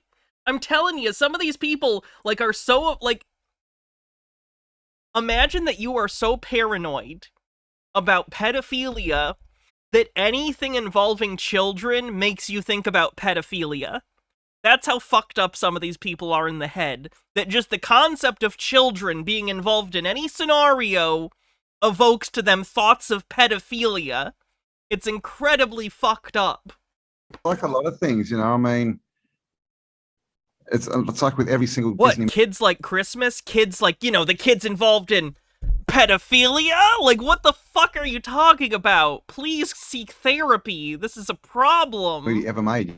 You know, you can watch them, you know, in innocence, and they seem quite nice, but then when you actually know what they're saying in the symbolism, they're really... Just Darth says a QAnon promoter claimed her father sold her to Tom Hanks to be sexually assaulted, and now it's universally accepted in QAnon that Hanks is a pedophile/child trafficker. These claims have no evidence to support them is meaningless to these people. Yeah, part of it also got exacerbated when he came out about having COVID and telling people to get vaccinated and stuff. We know how QAnon people feel about vaccinations and COVID. So, yeah, that exacerbated the issue within the community as well. Not nice. Yeah. And this is what we find. It's all hidden, you know, it's all they're going for our subconscious. And, you know, of course. I remember the conspiracy canard about Richard Gere, the gerbil thing. Seems like every generation's most famous, generically nice white leading man must be into something. The connection with kids, you know, can't be denied. Yep. And the North Pole, which is another, I guess, shout to the Christmas tree being, you know, the tree of life, the great tree in the center. Mm-hmm. Or is there, you know, something else? Is it telling us something else? Because, you know, because we grew up in Australia, and it can be confusing when you're a child in Australia because we don't have snow, and when it's Christmas, it's like hot, and everyone's at the beach. Yeah. But even in Australia, every single Christmas card, I mean, look at our hats, right? Snow. This is everything's about snow, which is weird. I mean, it's not weird if you know anything about the history of Australia. It's a Commonwealth nation. Like, when we're not talking about the indigenous, like, Aboriginal population, when you're talking about, like, the majority of the population of Australia, it's people whose culture is an offshoot of the UK. It's a Commonwealth nation, so its traditions and mythos and iconography and like semiotic like order are all lent from the UK. It's not weird. That's not weird even a little bit if you know anything about your own country. Like, what are you talking about? How could you think that's weird? I mean, it's just crazy. And snow domes. In Australia, so the only dome gimmick that we have is a snow dome. Yeah. Exactly right. And isn't it interesting, Campbell? So there's all these. And yes, it's supposed to be fur, not snow. It's funny that he thinks it's supposed to be snow because it's white, like a fur cap that you would wear in the snow because it's warm. I actually don't remember if they're flat earthers. Go on. Yeah, I was just going to say all these ties, interesting connections. Absolutely. I used to love snow domes. They were my freaking thing, man. I didn't like, now I understand. I was just obsessed with the dome concept, but like, yeah. Okay, probably flat earthers. I love those touristy snow domes. Anyway, it's really interesting because one really good point that's been made a few times now in several things I've watched is that when our parents basically program us to this Christmas concept, a few things happens as children. First of all, as we'll see in some of the clips I've got, toddlers, infants are terrified of Santa Claus. Like, they're not every kid. She's gonna probably pull up pictures of kids crying when they're meeting Santa Claus. Different kids have different reactions to Santa when they're babies. Some of them are fine. Some of them freak out. Largely, it depends on how comfortable the kid is with strangers. They're always pretty freaking freaked out by Santa Claus. Lots of crying. It takes a couple of years for the parents to program and indoctrinate them that Santa represents prosperity or the idea that you're going to get gifts. And it's so funny that indoctrination has just come to mean nothing in the conspiracy community. Any sort of like education or socialization is indoctrination suddenly. Okay. Words can have no solid meaning. That's fine. We're fine. Everything's fine. It's a positive thing, positive by nature. But then what happens? Like, this like mythical, so the parents work all year really, really freaking hard to provide these prosperous gifts for their children and then get no credit. So the parents are stripped from any like, you know, this is not a gift I have worked all hard to give to my child and I love my child. It's like the parent gets taken out of the equation. It gets handed back to the state, to this Santa Claus or Satan Claus. Santa is the state. Santa wears all red. He's a comrade. He would never work for the state. And then the kids grow up with this magical idea of the North Pole is full of magic and joy and Christmas and blah. And then they figure out that Santa Claus isn't real. And so then they have their first significant, for many children, their first significant moment of falling out of trust with their parents. That you lied to us. This is very significant to me and you have lied to us. Therefore, when you tell... I actually think that's a pretty important lesson. Like, I think that's a good thing for a kid to learn, to internalize into adulthood, is that, hey, people that you trust and respect and have authority over you might be lying to you. Not that they always are lying to you, but sometimes they might. Don't just trust blindly. I think that's a fair lesson. I think that's fine. I think that's good. Tell me about God, I won't even believe you. So we put in this association. If Santa, the biggest mythical god creature for a child, is like not a god, like a lie, then we have inevitably severed our trust relationship without even realizing to the creator, number one. And number two, like from that point on, once we decide North Pole isn't real and Santa's not real, we never look at the North Pole again. We take it's gonna be flat Earth. Take our adult consciousness away from the North Pole. Excuse you, that's where Kal-El lives? I'm very concerned about the North Pole. How fucking dare you? Kids. So it's a pretty clever programming tool. Very multi-layered, isn't it? Yeah. But I mean, it's a good point about the whole Santa and taking kids down and giving them to strange old men. And expecting them to be happy about it. And then when they cry, going, don't cry, just, I mean, you have no idea who that person is. And the other thing is, I mean, generally when you're meeting like a mall Santa, they've been vetted by the mall and they do a background check. Like, I'm not gonna leave a kid with any random stranger in private, but literally it's a mall Santa who's been employed to sit in public in front of a bunch of people and take pictures with kids. They're probably fine. Amber says, Santa is not a god. He's either an archfey or a celestial. He has warlocks, but probably not clerics. Santa is an Omega-level mutant. Is babies are hardwired to recognize faces. Yeah. Right? So you take them 1 year to Santa, then the next year to them, everyone is hardwired to see faces. It came with your fucking humanity. What are you talking about? Thinking, oh, you know, they're looking at the outfit. They're not. They know it's someone completely different. Yeah. No, they don't. This guy thinks that if you take a baby to a fucking mall Santa and then take a baby the next year to a mall Santa, they know the difference. As a former child, incorrect. I was literally a child, and up to a certain age, I believed all the mall Santas were really the same Santa. Like, what is he talking about? So you're just confusing the crap out of the poor baby. My grandparents actually lived at this place that I went to. I stayed with them for a while, and I visited them sometimes. And there was a guy who lived in the neighborhood. I assume he was a mall Santa. So he, like, all year had the full, like, Santa look. He looked like Santa. He had a real white beard. And when I was a kid and went to go visit them, I'd see him, and they would tell me that it was Santa. I legitimately, at, like, I don't know, I was probably 4 or 5, believed that when Santa went on, when I was, like, at my grandparents' place up north, that they lived near Santa's vacation home. Kids are dumb. I'm not saying that disparagingly. Of course kids are dumb. They're not developed all the way. Why are you assuming children will know that it's not the same guy? Maybe. Yeah. It's just a weird thing, you know, and the same thing as the Easter Bunny and the Tooth Fairy. Why do we do this? Why do For fun. It's for fun.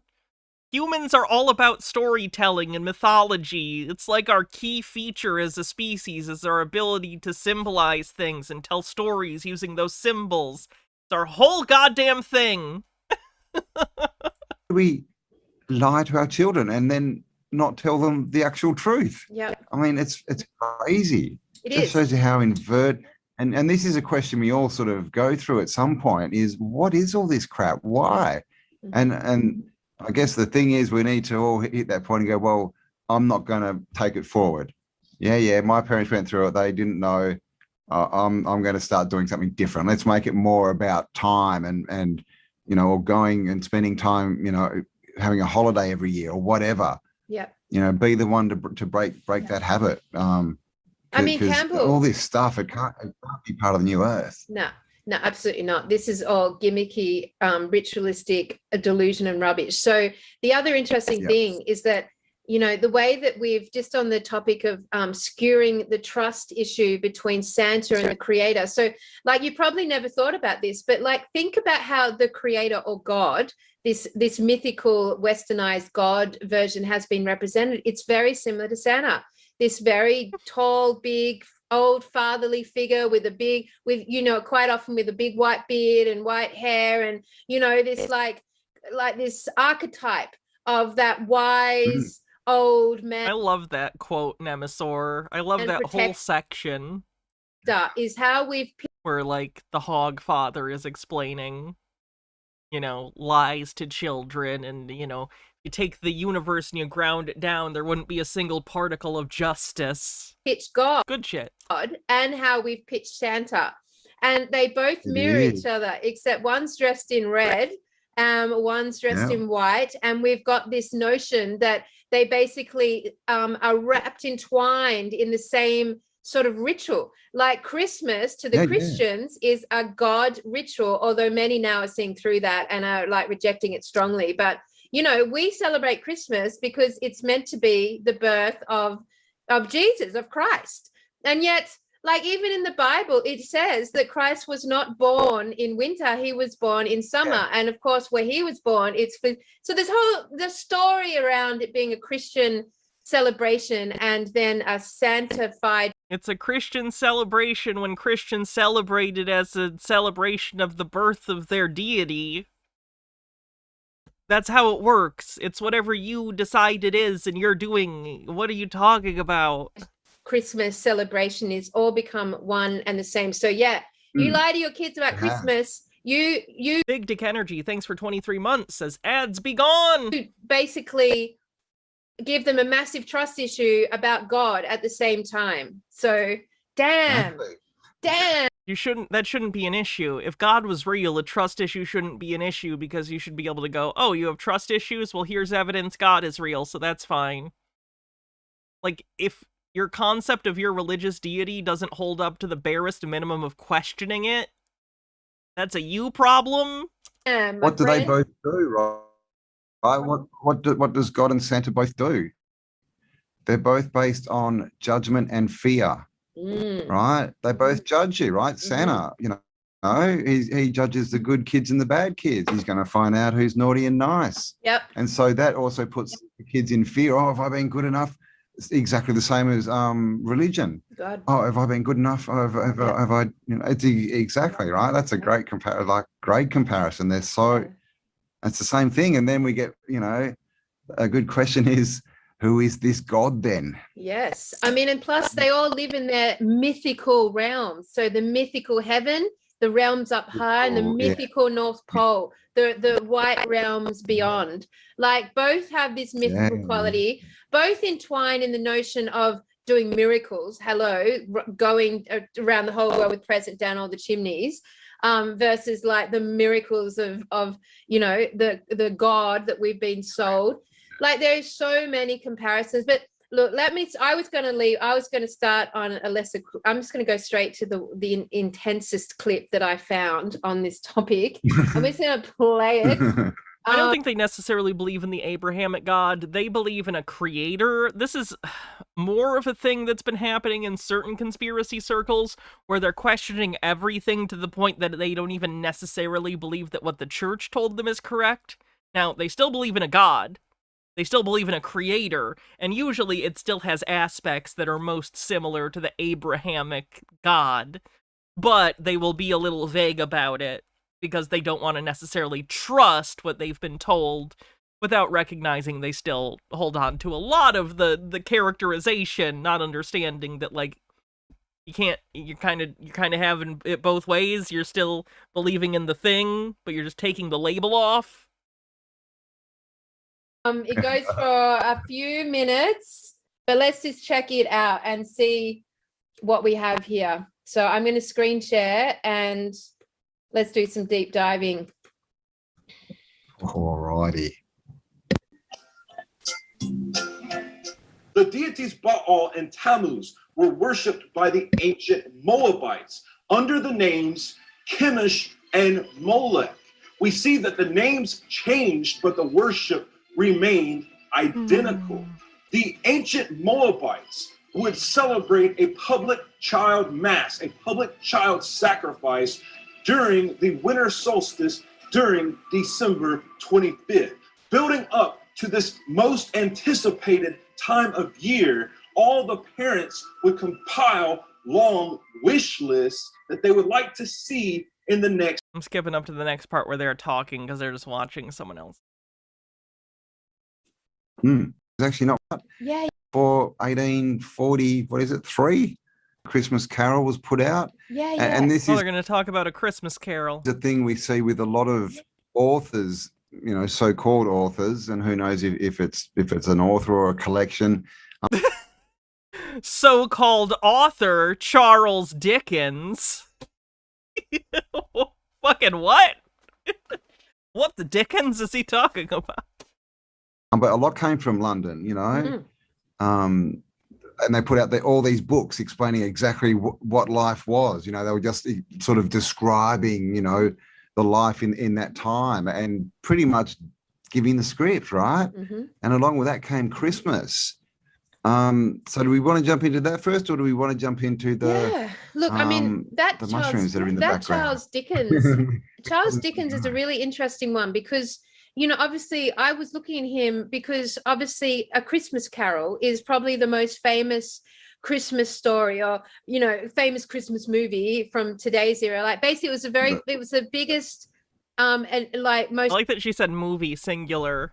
A Christmas Carol is one of the most adapted stories into film and TV and all of fiction, for the record. High impact Christmas programming tool, and it presented an idea of what Christmas was, and that it was all about looking after the poor and being generous and kind and taking everyone in, and this loving sort of, and then it described like the families sitting around, and this basically laid out the ritual. It did Christmas Carol laid out the ritual. Now that was apparently. Do they think that A Christmas Carol invented modern Christmas traditions? Written in 1843, which is interesting because we know that with the Tartarian reset, we didn't even start seeing people in the cities till the 1860s. Like, that's when... Wow, we think that with this Tartarian reset, we didn't have people in cities until the 1860s, yet this very world-famous novella was written in the 1840s in London. How strange. When we started to see population coming through in the photographs we've got. So, like, the timeline here is that this was written before people were reintroduced into society. So therefore, I'm going to assume that this book came out actually during one of the trade fairs or during later than what it said it did. But incorrect. We also know that Christmas... There were people contemporary to Charles Dickens when it was published. How can you even make this claim? How can you even try to make this claim and not realize how ridiculous it sounds? You think a book that is incredibly famous, there are literally people whose entire careers are being historians of Charles Dickens. There are literally people who do PhDs in fucking Dickens, and you think none of them have ever noticed, oh wow, this book didn't come out when they said it did. Fucking what? Christmas gives us this extra 1,000 years of history, which isn't there. It's not there. And, you know, just to go sideways, in Flamenco, his new chronology of the history of the world, he says that the New Testament actually happened before the Old Testament, and it was much closer. So all this stuff, you know, we just don't know. It's all been jumbled around so much. And like we've said, I mean, the whole red and white, we saw that clip, that Santa or Santa Claus looked like the Pope. Yeah. He even had a big, you know, the Pope's big cross, the staff thing. Because he was a Catholic bishop, like the real guy. And we also saw that everything else related to Santa Claus had nothing to do with Christianity. Yeah. In fact, it had to do with the opposite, right? The opposite. So this is the thing. What is it? What's the opposite of Christianity? Any other religion? Being taken over. Is that how opposites work? I mean, it is based on, you know, a solar event. So it's definitely, it's an energy time. But again, they're just trying to get us to put our good energy into their bad crap. Doesn't the New Testament reference the old one repeatedly? It does. But the red and white and Christmas, right? Christ, Mass, Christ, chrism oil is where a lot of people say that word comes from, is from the chrism oil. And that's basically the oil that goes over your third eye and gives you enlightenment.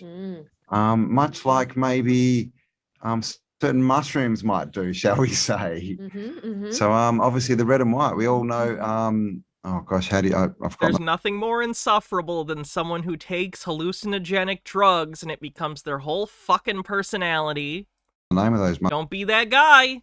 Don't do it. mushrooms, let's call them magic mushrooms. The red and white ones, the ones that they tell you are poisonous, don't eat them. This is another massive part of the whole Christmas ritual. So what are they called? I thought they were toadstools. Let's have a look. Toadstools? Are they toadstools? Oh, I don't know. Is that what the difference is? I'm looking. Yeah. And I've never seen a toad sitting on a toadstool. No. Maybe they need toad chairs. Who knows? So yeah, I mean, like, okay, so this is another layer. So this came out. The first time I came across this idea of fair, Harold Doubleman. Christmas being basically a shamanic cult of the mushroom was in a documentary that came out. Gosh, I mean. Oh, by the way, it is almost certainly too late now, but I will be doing an unboxing on the 26th. So if you want to, I just noticed because my wish list thing popped up from the automatic thing. If you want to get me something on a wish list, it's possible it'll still get here, but probably not. I will be doing an unboxing on the 26th for a bunch of stuff, both from the P.O. box and my wish list that people have sent. So that'll be fun. We'll be doing it'll be the day after Christmas, so we're probably going to do some Christmas movies, like Santa Claus Conquers the Martians, public domain stuff, and do an unboxing. We'll just hang out and talk about how our holiday was, and it'll just be a pretty chill stream. Come hang out for that on the 26th. I must have watched it 15 years ago now, and I loved it. It was, I can't even remember the name of it, but it was all about the magic mushroom, which is where we get the red and white from, and that, you know, people would get snowed in and then they'd go and deliver these magic mushrooms, and it was all like this like shamanic roots. It had shamanic roots, and that when they eventually consumed the magic mushroom, which only came out during this period, this Christmas period, people could like have shamanic adventures flying or connecting with you know, the creator, I guess. You are not having shamanic adventures. You are doing hallucinogenic drugs. Stop it. Yeah. They used to go around and hunt the mushrooms and carry them around in sacks. And then apparently they would even, you know, the people, the shamans who went and picked them, they would then deliver them to different families. And remember, kids, if you're hunting mycelium, always store them in mesh bags, so as you walk through the forest, their spores might freely pollinate for future mycelium heads. Yeah. Sometimes if the houses were snowed in, they would have to drop them down the chimney. And then they would hang them across the fireplace, either in sacks or on string to dry them. Yep. And that's where we get the whole hanging of the Christmas stockings. Yeah. Stockings, yeah. I'm just and so this is the whole thing. And there's even a book that's out, and it's called "Was Jesus a Mushroom?" For the based on the no, he was not. Same thing. Is this all actually, you know, is the glory of God and enlightenment, is that actually found inside a mushroom? And look, what we're saying, you know, look, like I said, stop making drugs your whole personality. It's obnoxious. Especially if you aren't like 19. I actually Googled, I'm just going to bring it up, Christmas and mushrooms. And this is where, like, you can just so see, let me screen share, how predominant the mushroom has been in the ornaments and the things that we like connect to Christmas. The elves are always carrying mushrooms, the cards. Oh, of course, the elves are always carrying mushrooms. How could I have forgotten? The elves and their mushrooms. You know how it be. Always have mushrooms on. You buy baubles, and I think the baubles are an evolved version of the mushroom that we put on the tree. And like all of this old school sort of Christmas paraphernalia all had representations of the mushroom in it. Like it's everywhere. It represents Christmas all around the world. And of course it's associated with, you know, so many things, fairies, dwarves, as we can see in these pictures, Smurfs, you know, all these, you know, mythical creatures, right? The kind of creatures that, I don't know, you might see if you're on mushrooms. Exactly. And like even, sorry, go on. I was going to say that they apparently grow around the base of pine trees. That's right. Which is another link back to the pine tree. Christmas. And deer. Reindeer eat them. He's talking about the fact that the Smurfs live in little mushroom houses, and a mushroom motif is like a part of Smurf Village. They enjoy a bit of mushroom as well. And then of course they what do they do when they have mushrooms? They get high and fly, right? Yeah, exactly. And look here at the picture of the mushroom. And also, and Santa. They look so similar. You can see how they're both red and white. They've designed Santa's outfit based on the mushroom. Like you can see it. There's a red top. Definitely. There's a white rim. I hope Super Mario visits me tonight and leaves me 1-ups. There's a white puffy beard, which we've both got on ours. The white beard. Yeah, you know, we've only got one. It's so only got similar. one ball, but you can see. I mean, Coca-Cola, I know Coca-Cola isn't the sole inventor of Santa, but they're pretty big in making sure that the red suit is the image that you imagine when you see Santa. They didn't necessarily invent it, but they popularized it. That would have been, that's representing all the little dots all over it. It just is. You don't think psychedelic mushrooms are red and white either? Some are, not all of them are. It's a very specific one that does that, but most hallucinogenic mushrooms are not. And yeah, it's yeah, even just looking at his coat, how he has that one big stripe down the middle, that's the stalk. Yep. Is that the stalk? He's got his... I kind of thought that was the fur at the part where the coat comes together, because without that part, there would be a seam where air could get in and you'd be cold. So that's where the fur on the jacket would go to further insulate an area on the jacket where otherwise there might be an area where cool would get into the jacket. Not for a stalk. It's literally just an old-timey jacket. His beard. Oh, wow, look at the beard. Yeah, okay. Represents that bit underneath it. Yeah. Wow. That's so, I mean, that? You can't... Not a beard, it's the underside of the mushroom that when it's time for the spores to release, it kind of like drops like that, and the spores... Can't argue. In my youth, I may have grown some mushrooms, and I had to learn about mycology.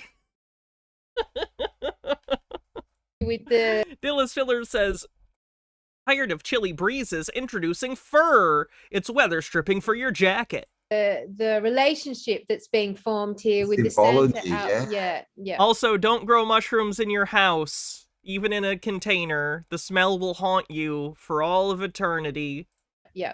So of course, then we get sort of sorry. You think you smelled something like dank and musty and bad, and then you grow a batch of mushrooms, and when you open it up, it stays with you. It's a smell that stays with you. It's a humidity that stays with you. Right, go on. I was going to say the reindeers. Just another thing is because when you eat the mushrooms, they've got a few toxins in them, and so it can be hard. And so people, dry them and do different things to them. But apparently, what they used to do is when a reindeer eats them, it takes all the toxins out. Absolutely. And they used to go and collect. Well, let's say they used to eat the yellow snow. And that way they'd get the effects without any of the toxins in it. So, yeah, again, I'm gonna skip ahead until the end of the mushrooms bit. It does, yeah, for sure, and that's, I'll get drunk. And then I always used to wonder, why Christmas and New Year's were so close together. Yeah. It used to always confuse me. What? Everything else seems to be spaced out equally, but then suddenly we get this.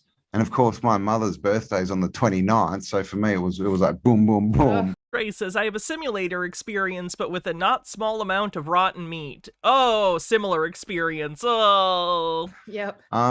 That's worse. That seems worse. But yeah, this is the thing. And of course, what is New Year's, right? But January. And of course, Paul, from what the flock would tell us, that's the month of Janus, right? The gates, the doorway. So that they put us through this ritual of the reset, confuse us all, get us drunk before we know what's happening. We're going through the gateway of Janus into their newly created year, so we can repeat the cycle. Yes, exactly. And we all participate in it. Like all of our energy is focused on it. Whether you like it or not, your energy is focused on it. All the media, all the shops, all your friends and family, all the kids, like it's to the point where you all get time off work, you all get time out of school, like everything shuts down so you can participate and focus in on this massive ritual programmed event. It's a holiday. It's a fucking holiday. Massive. There's nothing like it. This is it. This is the massive one. To the point where, it's supposed to be a Christian ritual, but it's not. Every religion pretty much now does something to do with religion, with Christmas. Every one of them. Not every religion, but it's a thing that secular people and people who are not Christian still partake in, because it's in many ways become a secular tradition alongside the already existing Christian tradition. Yeah. And look at that picture there in front of you, Campbell. Doesn't it look like, if you look at Santa going down the chimney, look at that, going down. Yeah, I'm sure they based that mythology directly on this random postcard of kids coming out of a mushroom. Good observation. Maybe do less drugs. Down the chimney. Sorry, fewer drugs. So, Which, going down, the tunnel, I guess, as well. When you take a mushroom and you start tripping, it's like, well, you're going to the other world. And of course, children so heavily represented. It's such a child, it really is a child-focused ritual. It's all focused on the children. I'm sorry, they're confused that Christmas is focused on children?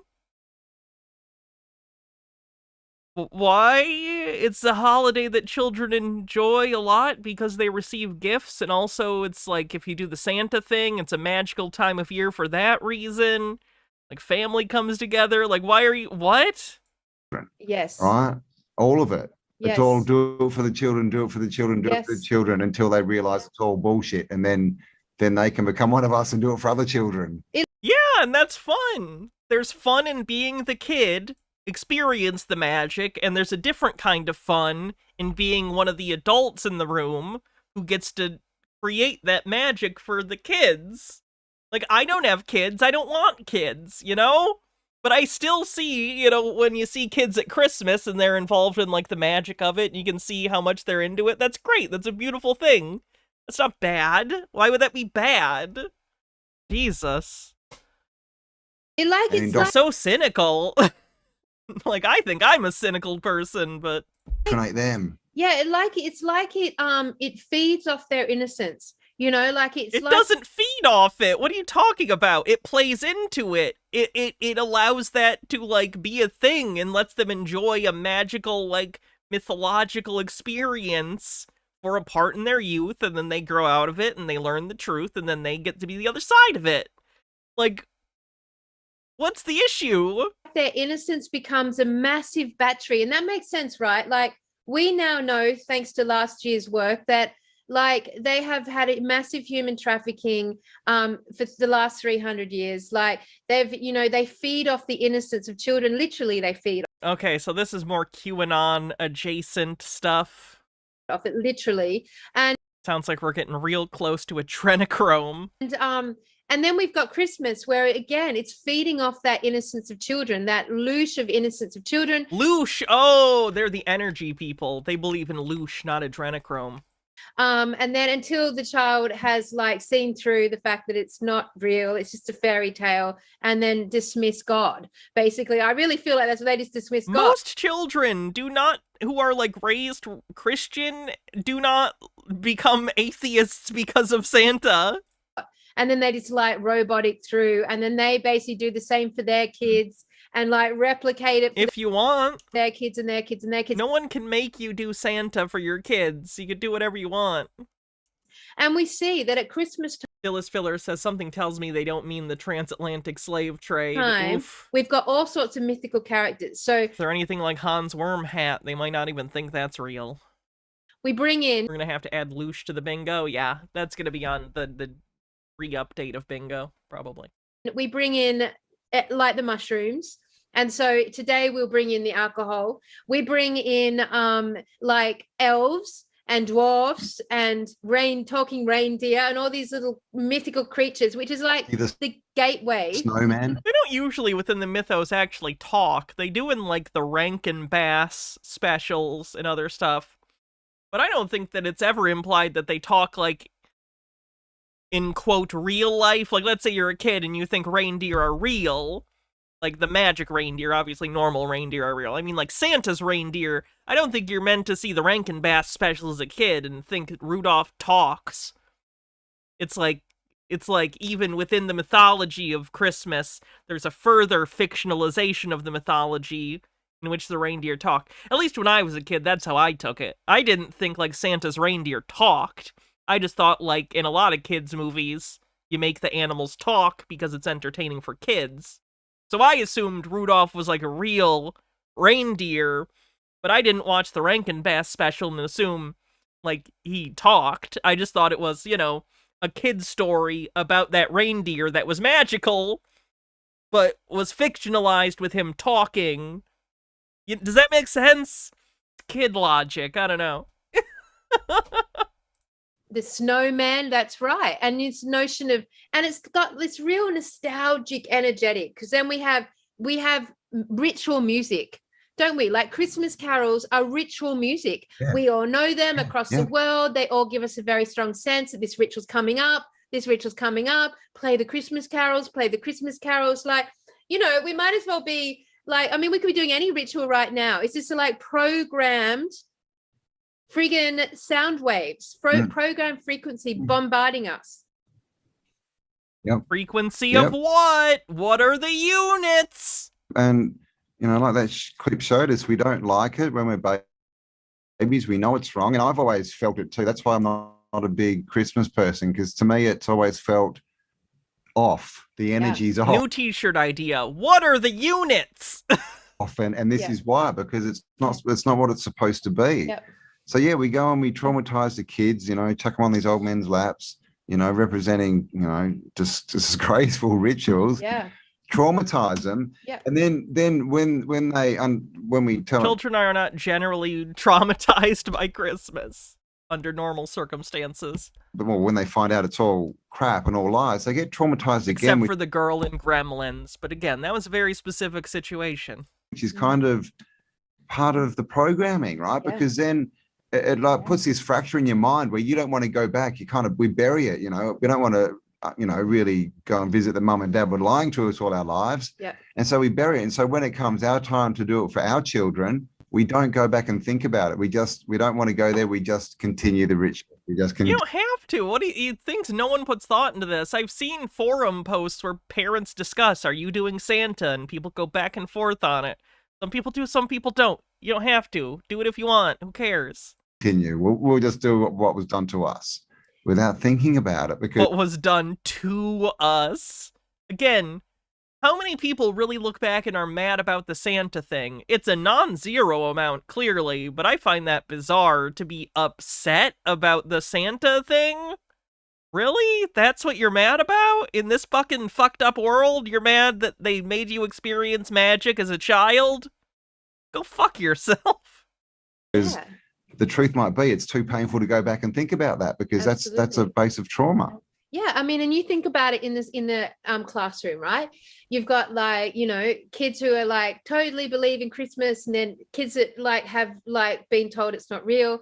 And then the ones that believe in Christmas, suddenly what is their first emotion with that? They feel, when they realize that they've been lied to, they feel shame. They feel that first energetic of shame, and they want to hide it, like, oh my God, I was so fooled. I can't admit to believing in this. I've got to keep it inside myself. And therefore starts their like trauma process through like deception being, like the truth on deception being kept inward and not shared and not presented. Like, and like, keep my mouth shut. I don't want anyone to know I ever thought in that. That's crazy. Of course it's not real. Keep my mouth shut. And then there you go. Yet I could pull off a nightcap, by the way. Not many people can pull off nightcaps. You look a little too Scrooge. But I think if I did a nightcap, I'd do okay. Another tool. And it's all about time when you're sort of, you know, 10 and you're sort of trying to, you know, become a teenager and you don't want to be a kid anymore. So you don't want to admit that you were like a stupid kid. But the problem is there's no... It's not like, like kids believe in Santa because you tell it to them. Kids are kind of dumb in like the general relative sense, but like they're not dumb for their age. Like that's normal when you're that age to believe that. There's no year. Yeah. It's not like, okay, now you're 10, now we'll tell. Carol Doubleman says, if you're self-centered enough that the fact that, quote, someone lied to me and I fell for it is probably a massive narcissistic injury. Could be. Tell you. And so what happens in school is everyone with older brothers and sisters who are a bit mean, they go and tell them when they're 5 or something. There's no Santa. And so then they go to school and you have this situation where half the kids believe it, half don't. And it's just not good. It's really not a big deal. They're talking about this is some big issue. It isn't. It's not a big issue. Like, when I was a kid and I found out Santa Claus wasn't real, like, I don't remember the exact discussion I had with my parents, but I'm sure at some point it came up like, hey, don't ruin this for other kids. That's reasonable. That's fine. That's when you let the kid go, okay, this thing isn't true, but now you get to be in on the secret. Now you get to be in on it and, you know, protect it for other people. This is not a big deal. All for nothing. All for nothing. Yep. All for nothing. Yep. But to praise their evil God. Yep. Their evil god, Santa. Have you ever Sinterklaas, Papa Noel? Good Christmas. Yeah, shit, man. Anyway, that's our job. So, have you ever come across in your Tartarian photos any representation of a Christmas tree? Have you ever seen it in like any plazas? In old, bit of a look. I mean, you see them in some setup shots, from black and white.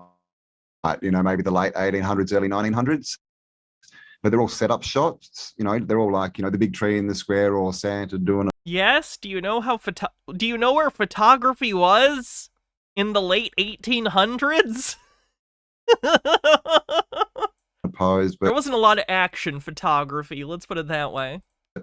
As far as just seeing photos in the past of Christmas, which you would think would be a fairly highly represented in photography, right? Because that's when it looks nice, everyone's out, everyone's happy, you got all the decorations, but no, that they don't seem to exist in the photographic record. They're not there. Yeah, it's interesting. Like, and I see also, because obviously the World Trade Fairs were only like 200 years ago, and like. All right, that's enough for them for the day. They're just going to talk about world fairs for a while after this. So that's the end of pretty much the Christmas content. Christmas. Although it's said to be the most wonderful time of the year, how true is this really? While much of the world will be partaking in gift giving, tree decorating, ornaments, presents, and Christmas meals throughout the season, here's what you didn't know about Christmas. Because did you know that Christmas was in fact banned in America at one point? I did know that. Thanks, Puritans. Oh yes, this is true, and what you're looking at is an actual public notice that was posted, and it even— Wait, was it the Puritans or the Quakers? It says, the observation of Christmas having been deemed a sacrilege, the exchanging of gifts and greetings, dressing in fine clothing, feasting, and similar satanical practices are hereby forbidden, with the offender liable to a fine of 5 shillings, and notice how it's also classified as satanical practices. Yeah, there were religious whack jobs back then too. Saint Luigi of Health, thanks for following. Nice name. But it's also considered and deemed a sacrilege, and if you look at that word, it actually means, according to Oxford Dictionary, the violation or misuse of what is regarded as sacred, and according to Merriam-Webster, it means a gross irreverence toward a hallowed person, place, or thing. In 1647, Christmas was officially banned by English Parliament and the Puritan leaders. Oliver Cromwell, who was a Puritan leader at the time, banned all Christmas-related activities from 1647 all the way up until 1660. Yeah, they were fucking whack jobs. However, the Puritans banned Christmas between the years 1659 and 1681. In America specifically, it was Alabama that became the first state to legalize Christmas in 1836. Is that the first based and last based thing Alabama ever did? Followed by Louisiana and Arkansas as of 1838, hence the celebration that commonly occurs on December 25th. See you, Nemesaur. Have a good Christmas and Christmas dinner and everything. But what was once considered a satanical practice and a sacrilege, and if you look at— You're gonna keep going with satanical instead of satanic because he read it in the thing? The etymology of the word sacrilege, you'll see that it means stealer of the sacred things. Is there some truth to that? Let's find out, because what you're going to see is that Christmas was celebrated thousands of years ago, even before the birth of the Messiah. In fact, in Warner Keller's book, The Bible as History, we receive this following admission, quote, December 25th is referred to in documents as Christmas Day in AD 324 for the first time. Under the Roman Emperor Justinian as of the 6th century AD, it was recognized as an official holiday.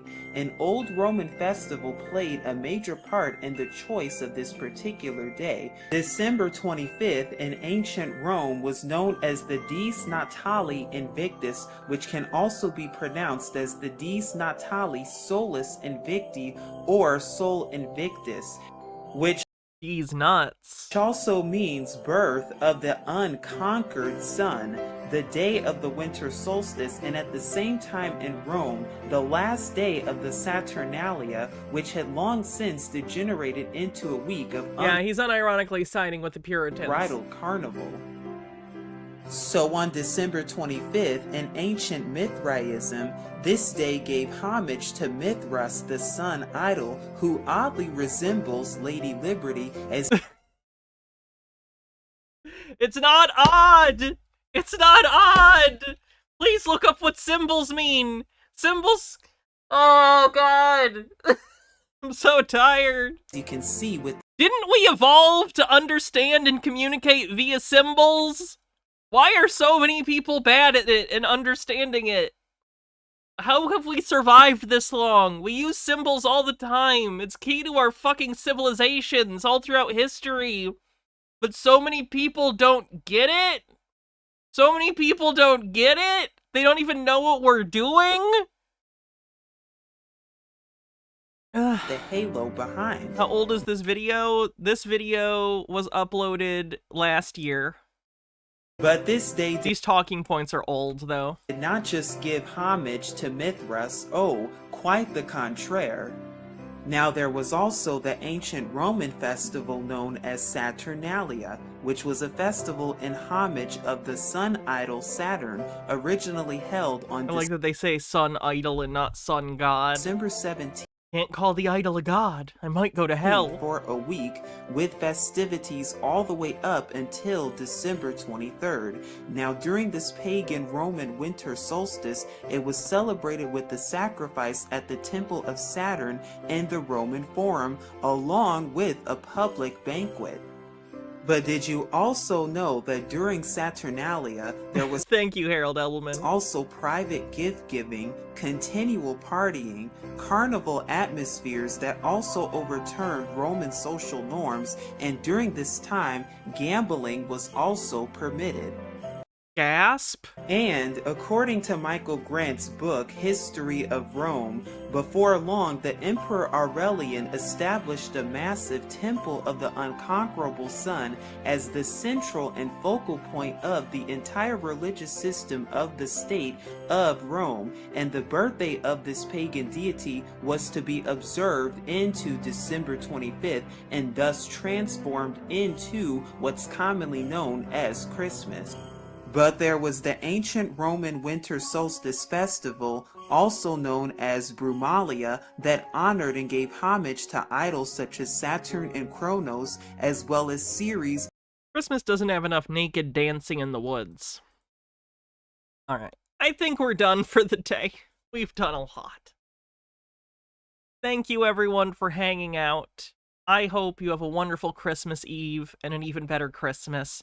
If you don't celebrate, I hope you have a good day off regardless, whatever you're celebrating. If you're celebrating nothing, if you're celebrating it with a bunch of people or alone, thank you so much for spending time with me today and throughout the year. Tomorrow I will not be streaming, as it is Christmas. But like I said, I'll be back on the 26th, and we're going to do an unboxing and watch some Christmas stuff in the public domain. It'll be fun. So, yes, have a wonderful holiday. Or just the 25th, whatever it is to you. Who are we gonna raid? Who are we gonna raid? Oh, Queen Pib's playing Die Hard. Fuck yeah! Die Hard on the NES. That's fun. That's a good idea. Alright, have a great night, everyone. Tell Queen Pib I said hi. Merry Christmas to all! And to all, good night! Or whatever that kid said. Night, everyone. I'll see you soon.